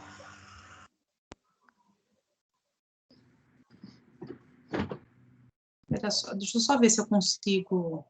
Desculpa te interromper, né? A gente estava aqui no chat, eu falei, ué, às vezes quem está entrando, tá vendo, vai acabar confundindo. E aí, quando a gente resolve isso aqui, eu queria já botar mais uma pergunta além do duplo cego. Muito boa a tua explicação, ficou claro para mim agora. Mas é uma dúvida pertinente, acho que assim, eu posso submeter o mesmo artigo para 2 revistas diferentes? Isso dá conflito, não dá? Acho que é uma pergunta que também pode ser... Aí, acho que tem a resposta, óbvio, não querendo me adiantar, professora, pelo amor de Deus, mas acho que aí tem a resposta ética e a não ética. Qual você quer? A do mundo real ou a do mundo ideal, né? Mas acho que a professora vai falar sobre isso. Sim, não, eu acho que o teu comentário é pertinente, mas deixa eu chegar lá na ordem, que senão eu vou me perder aqui. Aí, então, né, o América... Só desculpa, tá, professora? Não sei se fui eu, mas se tivesse sido, desculpa pelo incidente.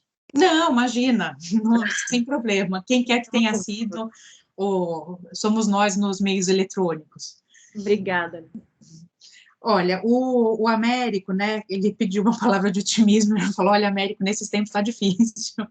Os meus alunos que estão aqui sabem como é complicado, mas vamos lá, vamos tentar pensar junto essa questão do produtivismo, porque eu acho que ela é super importante, né? Existe uma lógica que vem, né, como você bem colocou, não é nem um pouco recente, de que as métricas que são usadas para nos avaliar tem uma face de exigir, né, a qualidade ou de proporcionar a possibilidade da gente melhorar a qualidade, né, então as métricas não necessariamente elas são ruins, mas o problema é que elas acabam pressionando um tipo de conduta que geralmente é muito negativo, né, e o que eu chamo aí desse tipo de conduta? Na última avaliação do quadriênio, a CAPES avaliava os livros. E aí, com essa questão do produtivismo, o que começou, né, a acontecer, e isso vem muito no sentido da pergunta que o Arthur fez também em relação aos periódicos, é que as editoras começaram a trazer possibilidades para os autores de se juntarem, pagarem a publicação, então se juntava, sei lá, 15, 20 mil reais, pagava para a editora e publicava dossiê. E isso se tornou para a CAPES algo inviável de avaliar, porque assim como a gente faz o duplo cego com o artigo, a CAPES, quando faz a avaliação dos periódicos, a avaliação de livro, ela também tem duplo cego.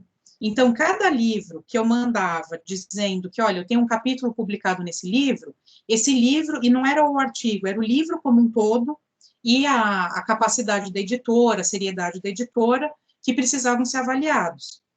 Isso trouxe um inchaço tão grande que o que aconteceu foi a CAPES simplesmente tirar a avaliação de livros, e aí agora a gente pode mandar uma obra, mas ainda assim eles tentam nos dissuadir dessa ideia de mandar livro, o que é muito ruim. E é ruim porque, por exemplo, no EHPS a gente tem vários seminários internacionais que se transformaram depois em livros, com coletânea, né, porque os conferencistas todos davam os seus textos para o programa, que transformava aquele material do seminário num livro. E são livros de bastante impacto, de relevância, assim como todas as áreas em geral faziam.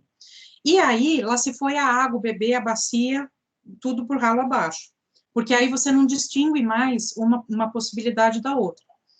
O que tem acontecido em relação às revistas é mais ou menos a mesma coisa, porque daí, como nós somos obrigados a publicar, cada vez mais a gente tem menos tempo para conseguir se dedicar a um bom artigo, né? Então, aquela coisa de você fazer uma pesquisa, discutir aquela pesquisa, apresentar em congresso, participar, ter leitura dos pares e tal, para daí você colocar um excelente artigo para uma revista, praticamente inexiste, né? A não ser pessoas que tenham outros momentos de carreira já muito mais consolidadas, isso não é mais viável, porque o tempo não permite, né? Nós, professores da pós-graduação, em geral, temos que ter 4 artigos de relevância, publicação A1, A2 ou B1, no quadriênio. Isso significa um artigo bem qualificado por ano.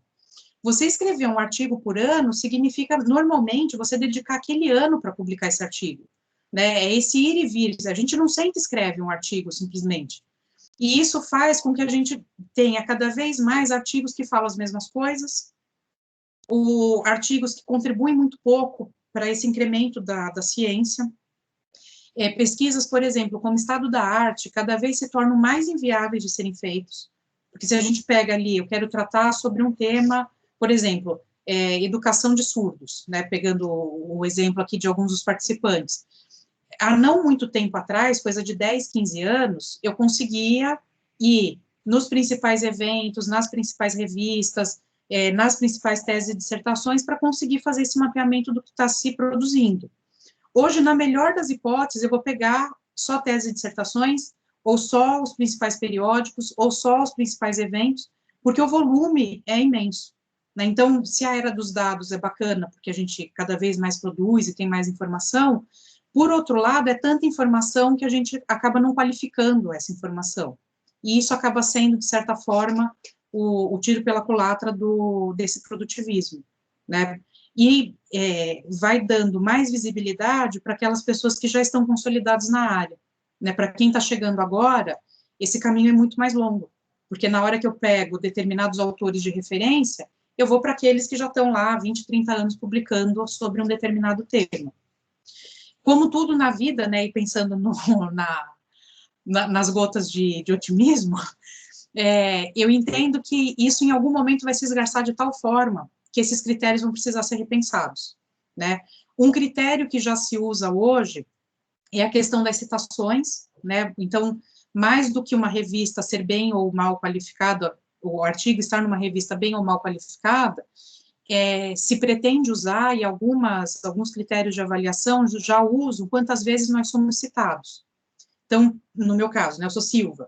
Cada vez que aparece Silva, e se vocês entrarem naquele Google Scholar, vocês vão ter, né, a possibilidade de ver ali quais são os índices, né, que é o índice H, que a gente chama, a gente pode ver qual a visibilidade que determinadas pesquisas, ou estudos, ou autores têm. Mas isso também é problemático, porque muitas vezes a gente acaba se autocitando, e aí você vai criando aquelas estratégias péssimas de falar assim, Cris, me cita no teu trabalho, ainda que seja numa nota de rodapé, qualquer coisa, e eu te cito, porque isso aumenta os nossos índices. E aí é só burlar a regra. Isso não leva a lugar nenhum, na verdade, só vai esgarçar mais uma vez para tentar atender a essa lógica do produtivismo. Né? Então, eu espero que haja alguma forma eficiente, né, para, de certa forma, cercear isso, e para que a gente possa dar realmente visibilidade para aquelas produções científicas que realmente trazem aspectos inovadores. Em relação ao que a Clarissa trouxe, da publicação em inglês, sim, se vocês entrarem na plataforma da CAPES, né, na Sucupira, vão ter todas as revistas lá, mas a gente também pode buscar, por exemplo, na base Scopus, né, tem outras tantas bases que são boas para a gente ver a qualificação das revistas. Em relação ao texto, o que eu indico se eu estou publicando um texto em uma revista internacional, para que ele seja aprovado, é importante que eu use dados internacionais. Ainda que a minha pesquisa seja nacional, ainda que eu traga dados localizados brasileiros. Mas lembra quando eu falei para vocês da conclusão? Nessa conclusão, eu preciso, minimamente, posicionar o meu artigo, na minha discussão, em relação à produção internacional. Então, por exemplo, alguns levantamentos que a gente faz sobre a produção de uma determinada temática no Brasil, se eu estou publicando numa revista, sei lá, estadunidense, ou se eu estou publicando numa revista espanhola, é importante que eu traga referenciais e traga, enfim, né, dados, que esse artigo que eu esteja publicando, ele tenha uma aderência maior àquela revista e ao país que eu estou publicando também. Porque isso ajuda para a revista para a revista aceitar o nosso artigo. Em relação a... Eu coloquei aqui quais, como filtrar, mas eu não lembro. Clarissa, desculpa, se eu puder retomar a questão. Ana, oi. Clarissa, era aquela questão do mesmo qualis de diferentes qualis sim. revistas. Lembrei, obrigada, Cris, é isso mesmo. Então, isso a CAPES está reformulando, mas, em geral, o ideal é você ver pela sua área qual é o qualis. Então, por exemplo, ela citou ali, assim, a mesma revista no qualis Antropologia pode estar, sei lá, B3 e no qualis Educação CB5. Se a tua área é Antropologia, considere o qualis da Antropologia, tá? A tendência, que a CAPES, mas isso está em discussão, não é nada definitivo ainda, mas a tendência na CAPES é que eles peguem o qualis principal da revista. Então, assim, é uma revista de antropologia que recebe artigos da área do direito, da educação, desde que adequado ao tema maior. Ela vai ficar com a nota do qualis de antropologia, tá? Mas isso está em discussão ainda. O que vale no momento é ver qual é a sua área e como que a sua área está qualificada na avaliação da CAPES. Em relação à questão do anonimato, eu vou, todas as vezes que aparecer algum trabalho meu, eu vou substituir, por exemplo, Silva 2020, pela palavra autor, Então, eu vou colocar assim, segundo autor, piriri, piriri, piriri. Para autor, e sigo. E os outros autores que não sou eu vou continuar colocando lá Souza, Silva, Alencar, enfim, o que quer que seja, tá? Mas isso precisa ficar atento na norma da revista, porque geralmente a revista ela vai indicar se é para fazer dessa forma ou se é para usar algum outro tipo de estratégia que eventualmente a revista aí vai indicar nas normas como fazer. Mas Oi. E aí, nesse caso, como é que não vai a sua obra anterior, por exemplo, a tese, a dissertação, não vai nas referências bibliográficas? Você vai colocar autor. Excelente a tua pergunta, e aí você não vai colocar nada da referência, porque assim, eu posso não colocar, eu coloco lá autor, e aí eu ponho o título. Se o parecerista quiser jogar o título no Google, ele sabe quem você é. Né? Então, você não põe na referência, mas na referência vai estar lá, autor, autor, autor. Autor 2019, autor 2020, autor 2005, tá? Porque aí eu estou indicando que tem 3 obras minhas que estão sendo citadas, mas eu não coloco absolutamente nada que possa identificar. Só para vocês terem ideia, nesse artigo que eu submeti, né, esse último que eu submeti, que eu estou esperando parecer, inclusive na hora que eu cito o nome da pesquisa, lá que é Docência e Aulas Remotas, vem autor. Né, porque na revista ele fala qualquer identificação de título, de sobrenome e tal, é para usar essa identificação, para a pessoa saber que eu estou me citando também, né, até mesmo naquela questão de autoplágio que a gente discutiu. Clarissa, para quem? A gente, eu sempre falo que meu e-mail está à disposição, é apfsilva@pucsp.br, depois eu coloco aqui no chat também, né, vocês fiquem à vontade para fazer questões, nem sempre eu consigo responder tão rápido, até por conta, né, vocês sabem que essa demanda maluca que vocês vivem é a demanda maluca que eu vivo também. E, geralmente, a gente vai tirar dúvida com o orientador, com pessoas mais experientes, a gente vai, né, lá buscando os nossos caminhos. Mas o meu e-mail está super à disposição para vocês, até eu vou brincar com o Haroldo, né, que está assistindo de novo. O Haroldo foi um caso que no semestre passado ficou com algumas questões, tal, e depois a gente marcou uma hora, conversou, eu sou super disponível para participar, enfim, para poder contribuir com vocês em outros momentos. E aí, pegando a última questão que eu tenho aqui da Cris, nessa batina aqui, respondendo tudo, eu posso submeter em 2 revistas? E aí, a Ana Tércia colocou assim, né, tem a resposta certa e a resposta não tão certa. Na verdade, tem as 2 coisas.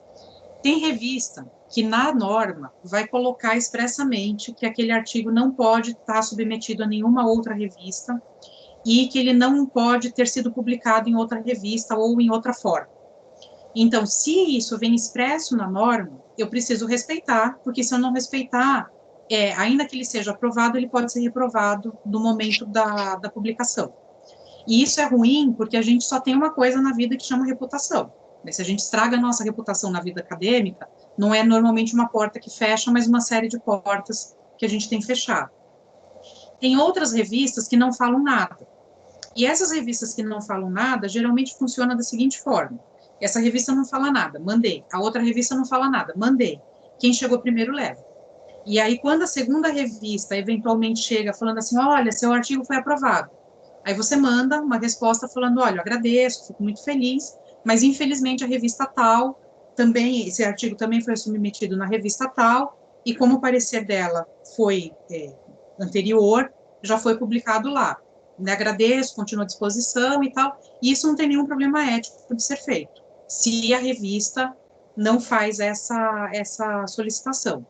E tem revista que nas normas coloca que caso o artigo tenha sido submetido em mais de uma revista, ou ele já esteja publicado em anais de evento, ou de alguma outra forma, que é preciso identificar isso no texto. E aí, lá a gente abre geralmente uma nota de rodapé, falando assim, esse artigo foi apresentado, ou parte desse artigo foi apresentado no evento XPTO, ou foi publicado como capítulo de livro, não sei aonde, e a revista vai fazer a avaliação sabendo disso e pode aprovar sem problema nenhum. Né? Então, tudo depende muito das normas, né, das orientações da revista mesmo. tem que seguir a receita do bolo, né, Ana? Pelo Com menos certeza. as normas técnicas, não tem muito segredo, tem que colar no que está escrito ali, né, na indicação para os autores. Olha, obrigada por correr essa maratona aqui com a gente, hein? Tô vendo a hora, falei, vou dar uma pausa para a Ana poder tomar uma água, um respiro aqui. Obrigada aqui pela força da abraçada. Eu vou abrir, pessoal, para as últimas inscrições. O Labruna já pediu aqui a palavra. Pedir para o Gilberto, para o Sérgio, se quiserem falar agora, se inscreverem. Vamos ver se a gente consegue escutar. Gilberto, abre o microfone. Tá bem baixinho. Vamos ver. Eu vou tentar te escutar e repasso a pergunta. Pode falar. Existiria algum manual sobre isso? Não. Infelizmente não, Gilberto. A professora está precisando escrever, né? Vou fazer um livro. É que tudo isso também varia muito, né? De um tempo para outro, as regras, as normas, elas são muito... No CAPES não tem nenhum, nem na PUC existiria na biblioteca, como tem o guia de referências? Eu não sei te dizer se tem. Eu posso pesquisar e passo para a PG se tiver, mas de conhecimento nesse momento eu não sei, não. Era interessante, é muita coisa, né? Eu acho que a gente teria que ter, né, uma leitura, né, um artigo, né, talvez. Gilberto, o que eu posso informar que é de meu conhecimento, que eu acho que não responde a sua pergunta, mas assim, eu conheço 2 tipos de manuais. Primeiro, um manual de redação específico de uma área, por exemplo, manual de redação jurídica, né? E aí tem de diversas outras áreas que dão aquela indicação mais do tom, da linguagem, enfim, tudo mais. Que são manuais publicados por autores que são pesquisadores e tiveram essa vontade de falar sobre né, a forma de escrita peculiar mesmo de cada área. E aí tem, em alguns programas, o manual de normas, que normalmente os nossos trabalhos todos são apresentados em ABNT, né? Tem outras áreas, para psicologia usa a APA, tem alguns que usam o Vancouver, que aí nós estamos falando de normas técnicas mesmo, paragrafação, tamanho de letra, espaçamento, tal, que já é uma indicação que vai vir dentro daquela nota lá para os autores, na próprio link da revista, né? E aí eles vão dizer fonte 12 ou 13, Times ou outra fonte, espaçamento tal, tantos toques. Eu sei que alguns programas têm manuais dentro da PUC, aí você tem que pesquisar no programa em que você está redigindo, em que você está pesquisando, em que você está frequentando, de indicação para publicação de trabalhos científicos. Eu falo porque no HPS a gente tem o nosso manual, que foi redigido, acho que, se não me engano, pelo professor Kazumi, né, Ana? Isso. E lá vem, assim, indicação de como escrever, normas técnicas mesmo, dissertação, a tese, e aí algumas outras indicações também para os demais trabalhos. Mas esse manual é uma boa sacada, Ana. Olha, eu vou falar, já Gilberto já deu uma ideia aqui muito boa para a gente, viu? Eu vou passar a palavra para o Labruna, e se tiver mais alguma inscrição, vou pedir que vocês façam agora nesses próximos minutos, que nós já estamos super no adiantado da hora. A professora Ana Paula está com a gente aqui já há 2 horas, é uma maratona mesmo, Ana. Obrigada. Labruna. Professora, por favor, eu percebo que quase sempre a plataforma de submissão de artigos é a mesma, né? É o mesmo sistema. E quase sempre tem um campo chamado carta à editora, carta ao editor. Sugere colocar essa carta que pode dar um empurrãozinho assim na publicação, hein? Cris, você conseguiu ouvir? Porque para mim travou. Eu vou repetir. Tá me escutando? Sim. Ok. Na plataforma de submissão de artigo, quase sempre é a mesma, os periódicos, né? E às vezes você manda por e-mail, mas quase sempre você faz um perfil, um cadastro e tem uns campos para preencher ali. Quase sempre tem um campo chamado carta à editora ou carta ao editor. O que a professora sugere que seja inserido nessa carta, que dê um empurrãozinho para favorecer a publicação? O que eu tenho que apresentar ali? Quem é meu orientador? De onde eu sou? O que eu pretendo fazer? O que é relevante nessa carta ao editor?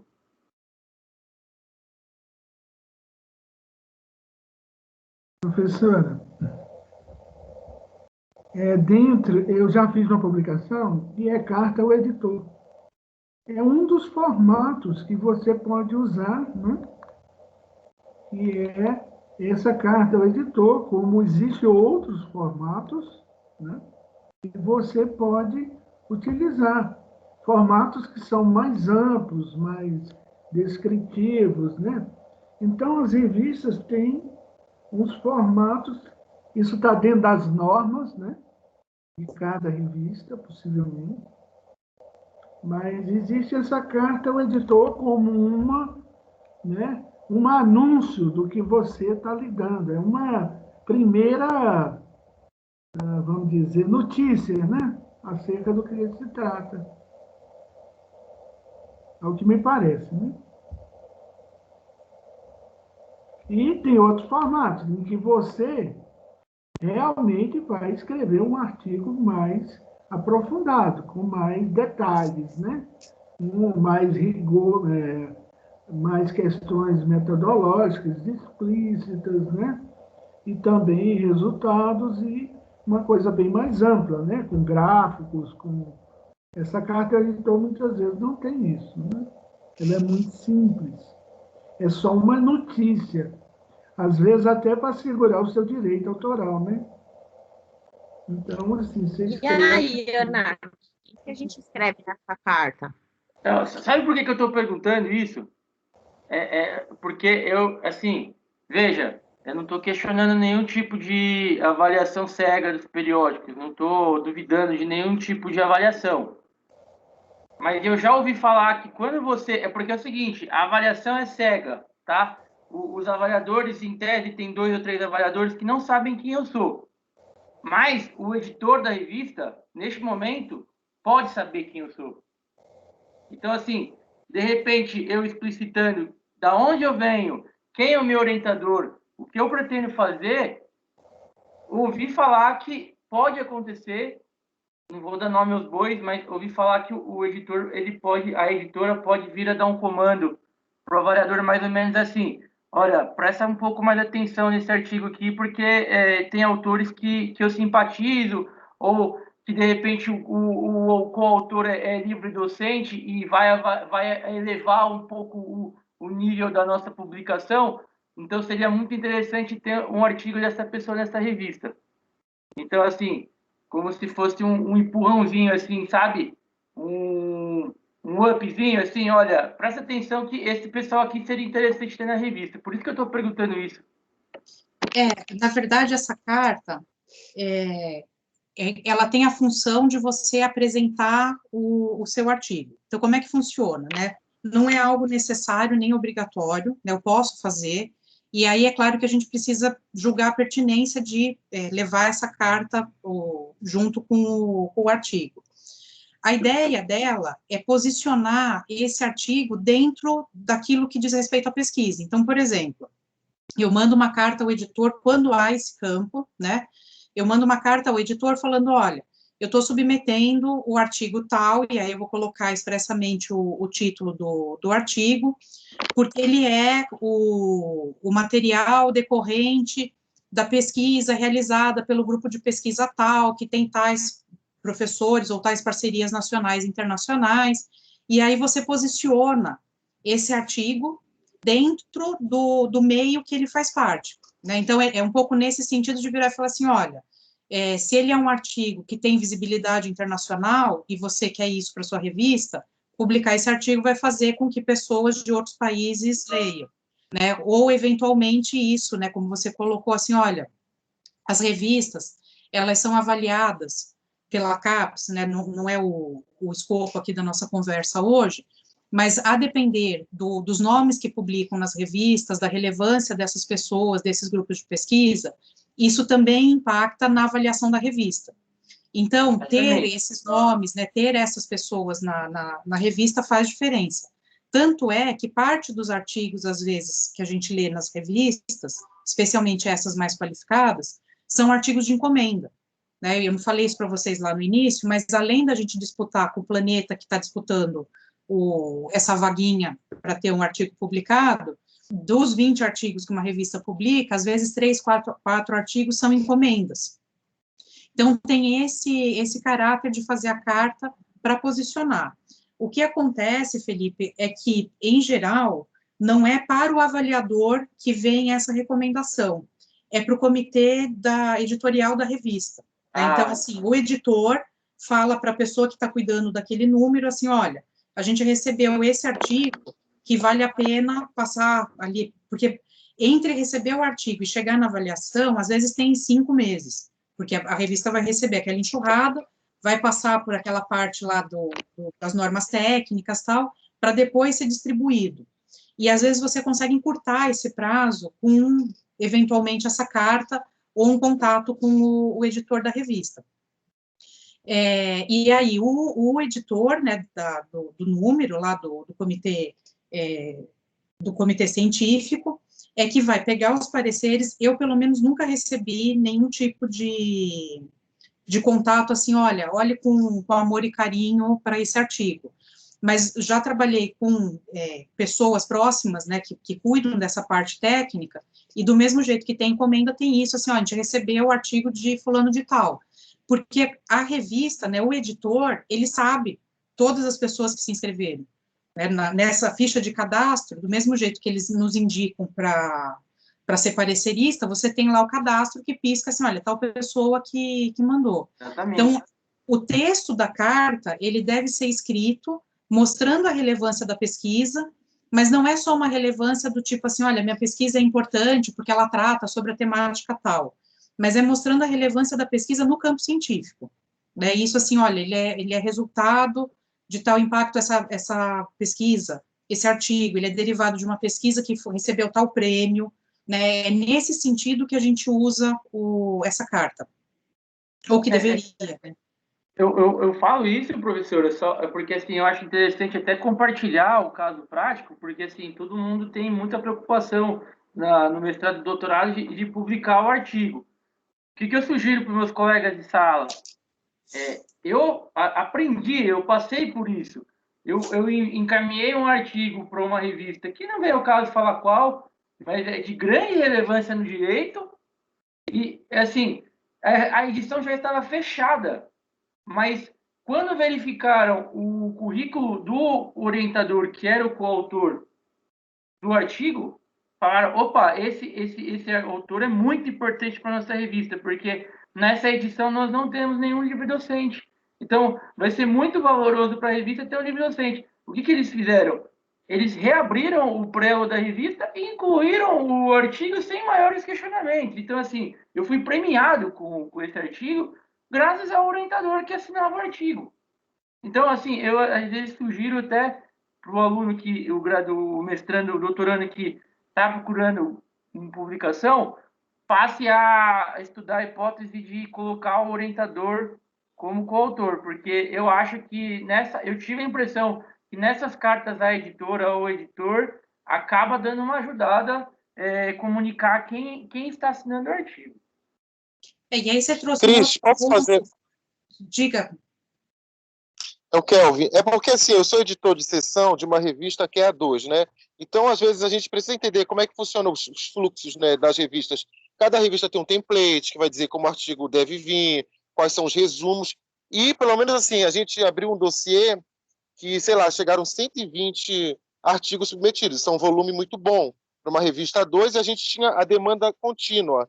Então, veja, quando eu, como editor de seção, vai ser me atribuído X artigos. Eu vou abrir aquele artigo que chegou até mim, editor de seção, já passou por uma primeira recepção, que viu se estava dentro do template da revista, dentro das normas da revista. Então, eu sou o segundo nessa linha a pegar esse artigo. Quando eu pego esse artigo, eu digo, bem, esse artigo aqui é de políticas públicas, então vou procurar quais são os avaliadores de políticas públicas. Eu vou habilitar para a Cristiane e para o Gilberto, por exemplo. Só que se eu ver que o artigo da Cris ela se cita, como a professora colocou, né, o nome do autor, se tem como identificar, eu devolvo, digo assim, opa, ou se vem algum documento em anexo, eu bloqueio tanto esse documento quanto essas possíveis citações antes de colocar para o parecerista. Parecerista A, parecerista B, se der empate, você tem que pegar um parecerista C, tem parecerista que coloca assim, submeter novamente à avaliação. Então, aquele parecerista quer olhar de novo aquele artigo, se o autor atendeu o que ele pediu. Então, eu acho que nem sempre tem uma fórmula para a revista, porque cada revista tem uma dinâmica. Por exemplo, Michael Apple, que é autor de educação reconhecido mundialmente, ele é avaliador da revista da qual eu faço parte.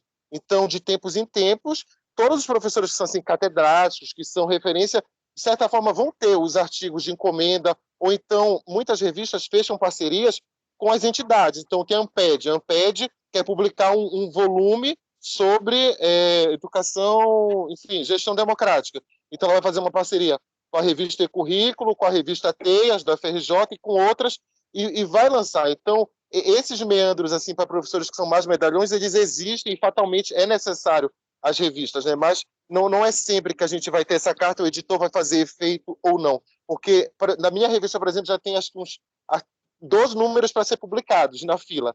A gente estava até dando carta dizendo assim, olha, pode colocar no teu lápis que foi aceito, e as pessoas estavam nervosas para publicar em outro lugar, porque tem a limitação de ser 20 artigos, né? Aí você abre lá 10 para demanda contínua e 10 para o dossiê, né? E a gente está, na verdade, por dentro, a Cris também, dessas demandas de revista, porque a PG quer retomar a sua revista, né? Com a preocupação de ter quadros, eu já deixo o convite aqui a todos, que assim que a gente tiver a autorização da Pró-Reitoria, a gente vai abrir um GT sobre a revista, né? Para a gente poder se apropriar mais sobre esses processos, e a gente quer que essa revista esteja dentro do portal de periódicos da PUC, porque justamente lá é tudo automatizado. Eu não sei quem é o Labruna, se eu sou um parecerista, porque chega um e-mail do editor e fica tudo registrado em sistema. No dia 5 de março, às 19 horas, foi enviado tal e-mail, né? Então, é justamente para manter a transparência, né? Porque senão você brinca de fabricar artigos ou outras coisas.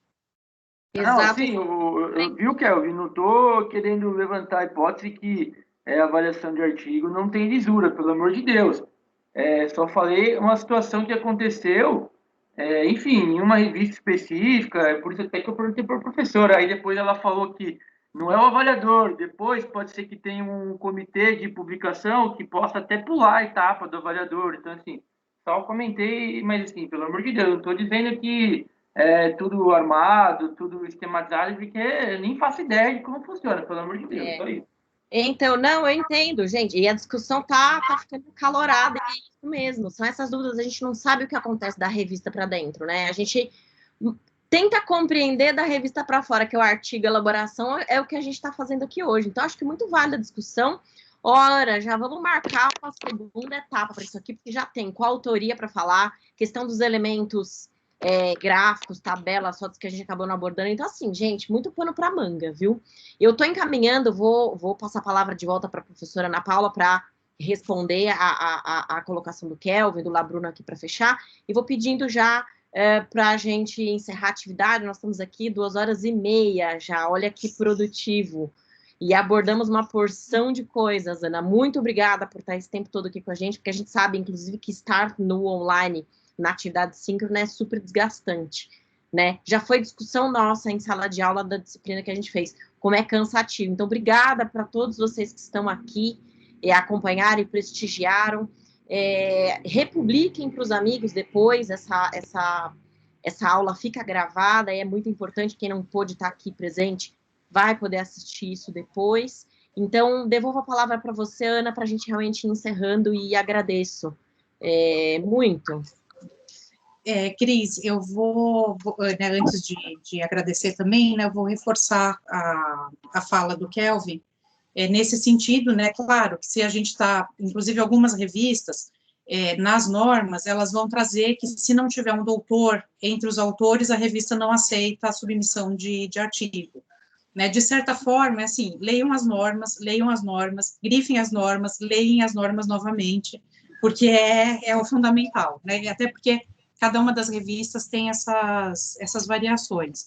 E, claro, né, escrever junto com o orientador, ou, às vezes, um colega que já é doutor, se eu estou no mestrado, é sempre uma experiência interessante também, porque a gente vai aprendendo, né? Cada um de nós está em momentos diferentes da trajetória acadêmica, né, desse momento profissional, e essa troca, do mesmo jeito, né, que essa noite foi super produtiva, no sentido de a gente conversar, da gente pensar sobre essas questões.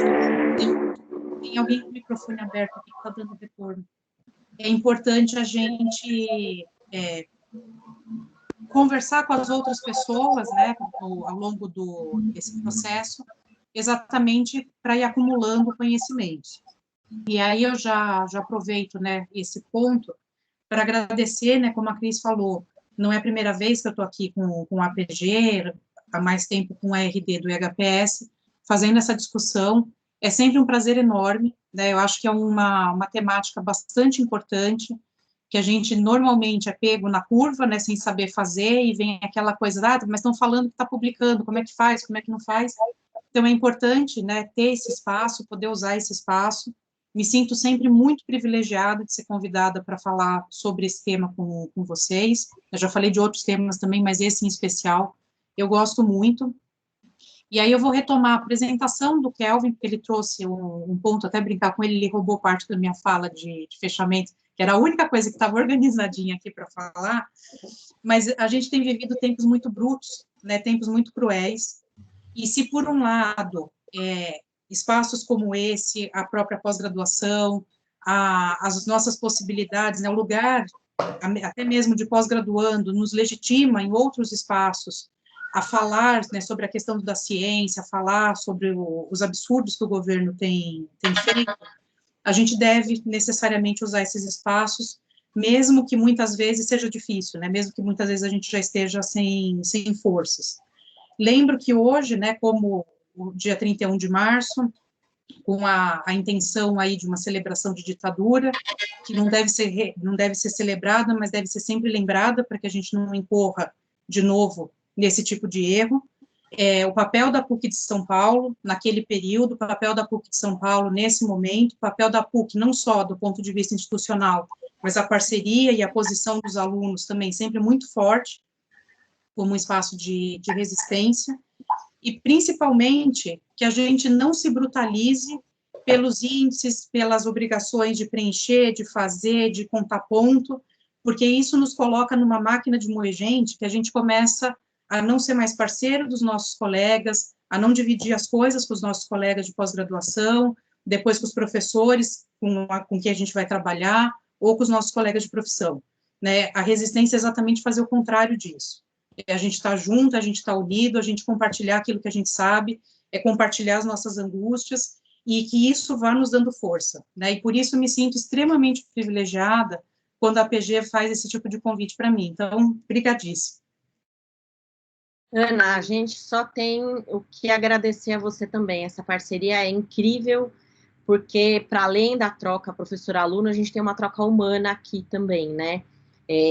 Não foi o assunto da noite, mas a produtividade e essa questão, eu acho que o último nível da barbárie é essa elevação do todos contra todos, né? A gente não está aqui competindo uns com os outros, estamos todos buscando o lugar ao sol, né, e brilha para todo mundo, né? A gente pode se apoiar nessa caminhada, é isso que a gente está fazendo aqui nessa oficina, recebendo você, que muito generosamente divide, partilha esse conhecimento com a gente, e é difícil encontrar esses espaços, assim, tão, posso dizer, até amorosos, né, amistosos, de partilha de conhecimento, porque a gente sabe que a academia também reproduz a competitividade, também reproduz a barbárie que tem na civilização.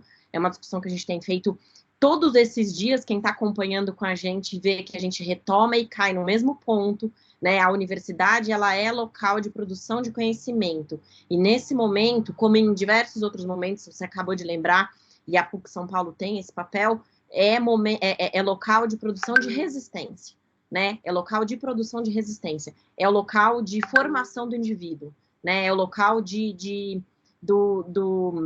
da análise crítica, do pensamento crítico, e a gente não realiza e não faz isso tudo sozinho, a gente faz isso em grupo, a gente faz isso debatendo, a gente faz isso escutando, a gente faz isso colocando as nossas ideias em teste, em xeque com os outros colegas, somando ideias, pondo outras abaixo, né? Mas eu só tenho realmente que te agradecer. Essa nossa parceria é sempre muito produtiva. Agradecer a todos os colegas que estão aqui com a gente até essa alta hora aqui. Muito produtiva. Eu acho que a gente conseguiu cobrir uma gama muito grande de perguntas, tentamos organizar. Acho que os colegas queriam perguntar, também puderam aqui se manifestar. A professora Ana deixou nas mensagens lá no chat o e-mail dela para contato. E também respondendo a pergunta da Clarissa, como é que faz quando a gente não souber o que fazer? Estamos aqui na nossa oficina para isso, a gente espera repetir ela a cada semestre, para que todos os ingressantes de todos os semestres possam ter e partilhar esse conhecimento aqui. Então, obrigada, Ana, pela tua generosidade, obrigada a todos os colegas de APG que estão fazendo essa luta aqui com a gente há bastante tempo, obrigada a todos os que participaram hoje, que vêm participando das nossas assembleias, dos nossos eventos, enfim, e de toda a mobilização que a gente faz. Estão todos, né, ingressantes e alunos que já estão na pós-graduação, convidados a virem integrar a APG, tá? Não só participar, assistir, mas vir compor os grupos de trabalho com a gente, como o Kelvin mencionou, a revista é um dos projetos que a gente está retomando, a gente tem os eventos, a gente tem uma porção de outras coisas que vai rodando aí por trás e que vai aparecendo. Acompanhe as nossas redes sociais, porque dá para saber tudo que está acontecendo por lá também. E então é o convite mesmo, né? A gente gosta de aparecer aqui, quer fazer esses eventos para dizer, olha, existe uma entidade representativa dentro da tua universidade, você pode fazer parte disso. E a gente precisa dessa força, né? A gente passa ou 2 ou 4 anos na universidade, num nível de pós-graduação no mestrado ou no doutorado. A gente passa, né? Eu estou a PG, é muito importante que venha uma geração de alunos e a gente possa manter isso realmente sempre ativo, principalmente nesse momento tenebroso, em que a gente está vivendo, em que a gente precisa se manter mobilizado, justamente para que quando a gente possa sair às ruas com segurança e com a possibilidade de manutenção da nossa vida e da nossa saúde, a gente esteja mobilizado, né? O que eles querem é levar, o que este governo que opera dentro de uma lógica de necropolítica, quer desmobilizar a gente no último nível, deixar a gente cambaleante até nas nossas forças íntimas, né? E esse exercício de grupo, essa convivência social, ainda que aqui no remoto, ainda que aqui no virtual, hoje é a possibilidade segura que a gente tem de manter a mobilização. Vamos nos manter mobilizados aqui, porque daqui a pouco, em segurança, a gente vai estar nas ruas, a gente vai estar na universidade, a gente vai estar fazendo pesquisa, a gente vai estar realizando evento, a gente vai estar compartilhando isso tudo de uma forma mais próxima. Então, o convite é esse, encerramos aqui a nossa semana de recepção dos ingressantes, sejam todos muito bem-vindos. Obrigada, gente. Obrigado a você. Muito obrigado mesmo. Tchau, Cris. Tchau, professora. Muito obrigada. Tchau, muito obrigada, gente. Uma boa Páscoa dentro do possível para todos. Obrigada, Cris. Mantenham-se seguros. Em casa. Mantenham-se seguros. Tomando todos os cuidados possíveis. Obrigada, professor Miguel. A sua presença muito nos honra, muito legal. O chat, eu queria o e-mail da professora, que eu não conseguia anotar, é apfs? Isso, apfs@pucsp.br. Ah, o da PUC. Desculpa, PF Silva. Obrigado. Imagina. Obrigadão. Vale muito instrutiva a sua palestra. Que bom, fico feliz.